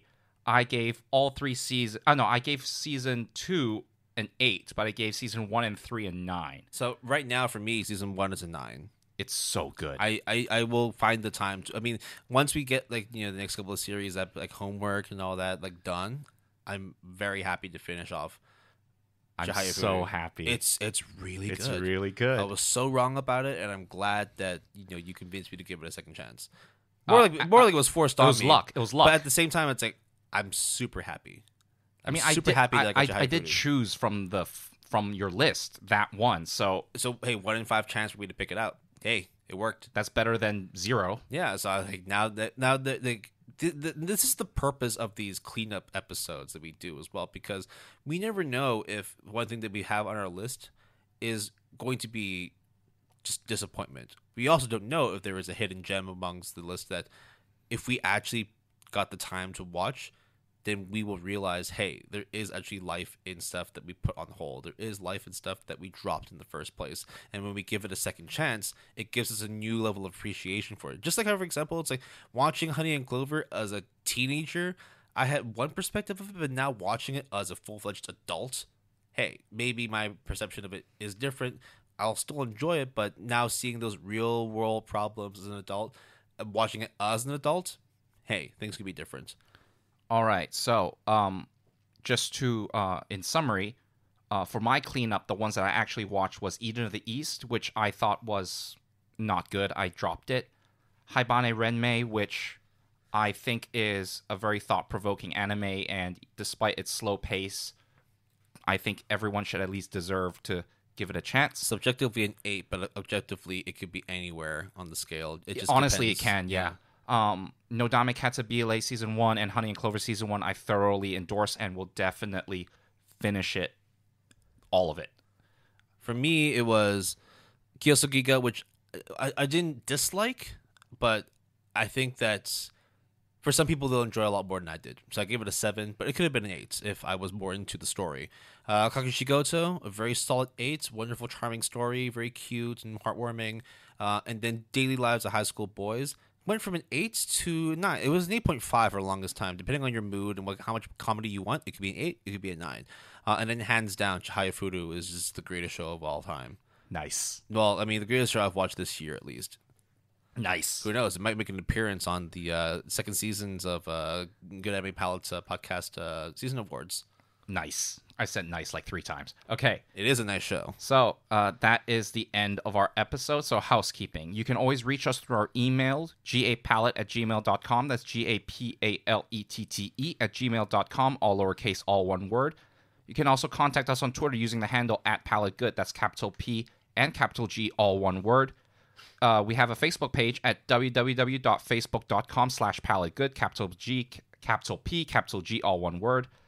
We have a website, and we encourage you to check it out. You can visit our website at www.goodanimepalette.com, all lowercase, all one word. You can join us on Discord. We haven't been on Discord lately, but if y'all show up, we will in turn show up as well. We'll get the notifications, so we'll get online. Yeah, man. Even if it's just to say hi, have a discussion, or even if you want to have an opinion about the shows that we watch or how critiques about our podcast, we welcome good, bad, all of it. We welcome it. Alternatively, we also have a Mal Club. Will and I are the only two members, so if you want to be the first non-co-host member, you should join in now. Get them member privileges. Yeah, we'll figure it out. Alternatively, you can just contact us through our email, and we'll give you access to the Discord and or Mal. Music credits for this episode. Our intro music is Glitterati by Fox Morrow. Our breaking music is Up and Down by Toby Tranter. And our outro music is Sunset Dew by Lupus Nocte. Our music was provided courtesy of EpidemicSound.com. If you're interested in using Epidemic Sound as a service, we will have a referral link that is provided for you in the show description. Will. I really liked doing today's episode because it gave us an opportunity to watch stuff that, we were able to fully determine, hey, these things don't deserve to be on our plan to watch list. They should be on our completed lists. Likewise, it also lets us know that, hey, maybe we can streamline our plan to watch and just have things not be on there in the first place. So I know that we will definitely talk more about this off air, but I think we will need to make certain adjustments to the next go around for next season. Being able to at least consume things in completion is definitely important. And I know, of course, while some shows being two curs gives it the opportunity to breathe more life into the story and learn more about the characters and all that, in IRL time, it's quite limiting. Yeah. I get that. And I also think that what are we going to do with the entries that were not picked this time around? I guess I'm happy to keep them in. I mean, we can discuss this, but I think whether they show up again or not, you will figure it out, listeners, when we do the choosing again. Well, this also goes to listeners too, right? If you've listened to most of our episodes and you know what we have and haven't watched, throw a suggestion. See, there's something that neither Jason or I have watched. Yeah, you know what?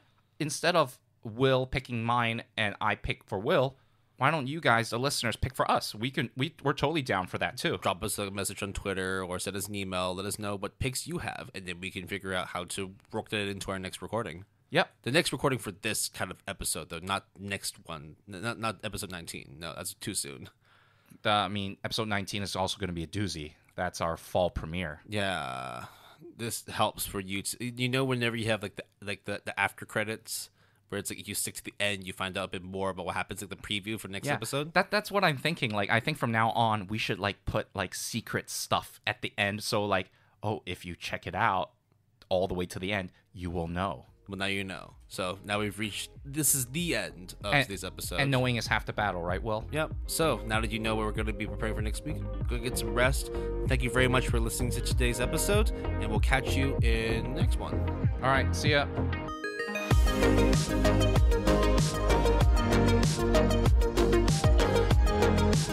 you.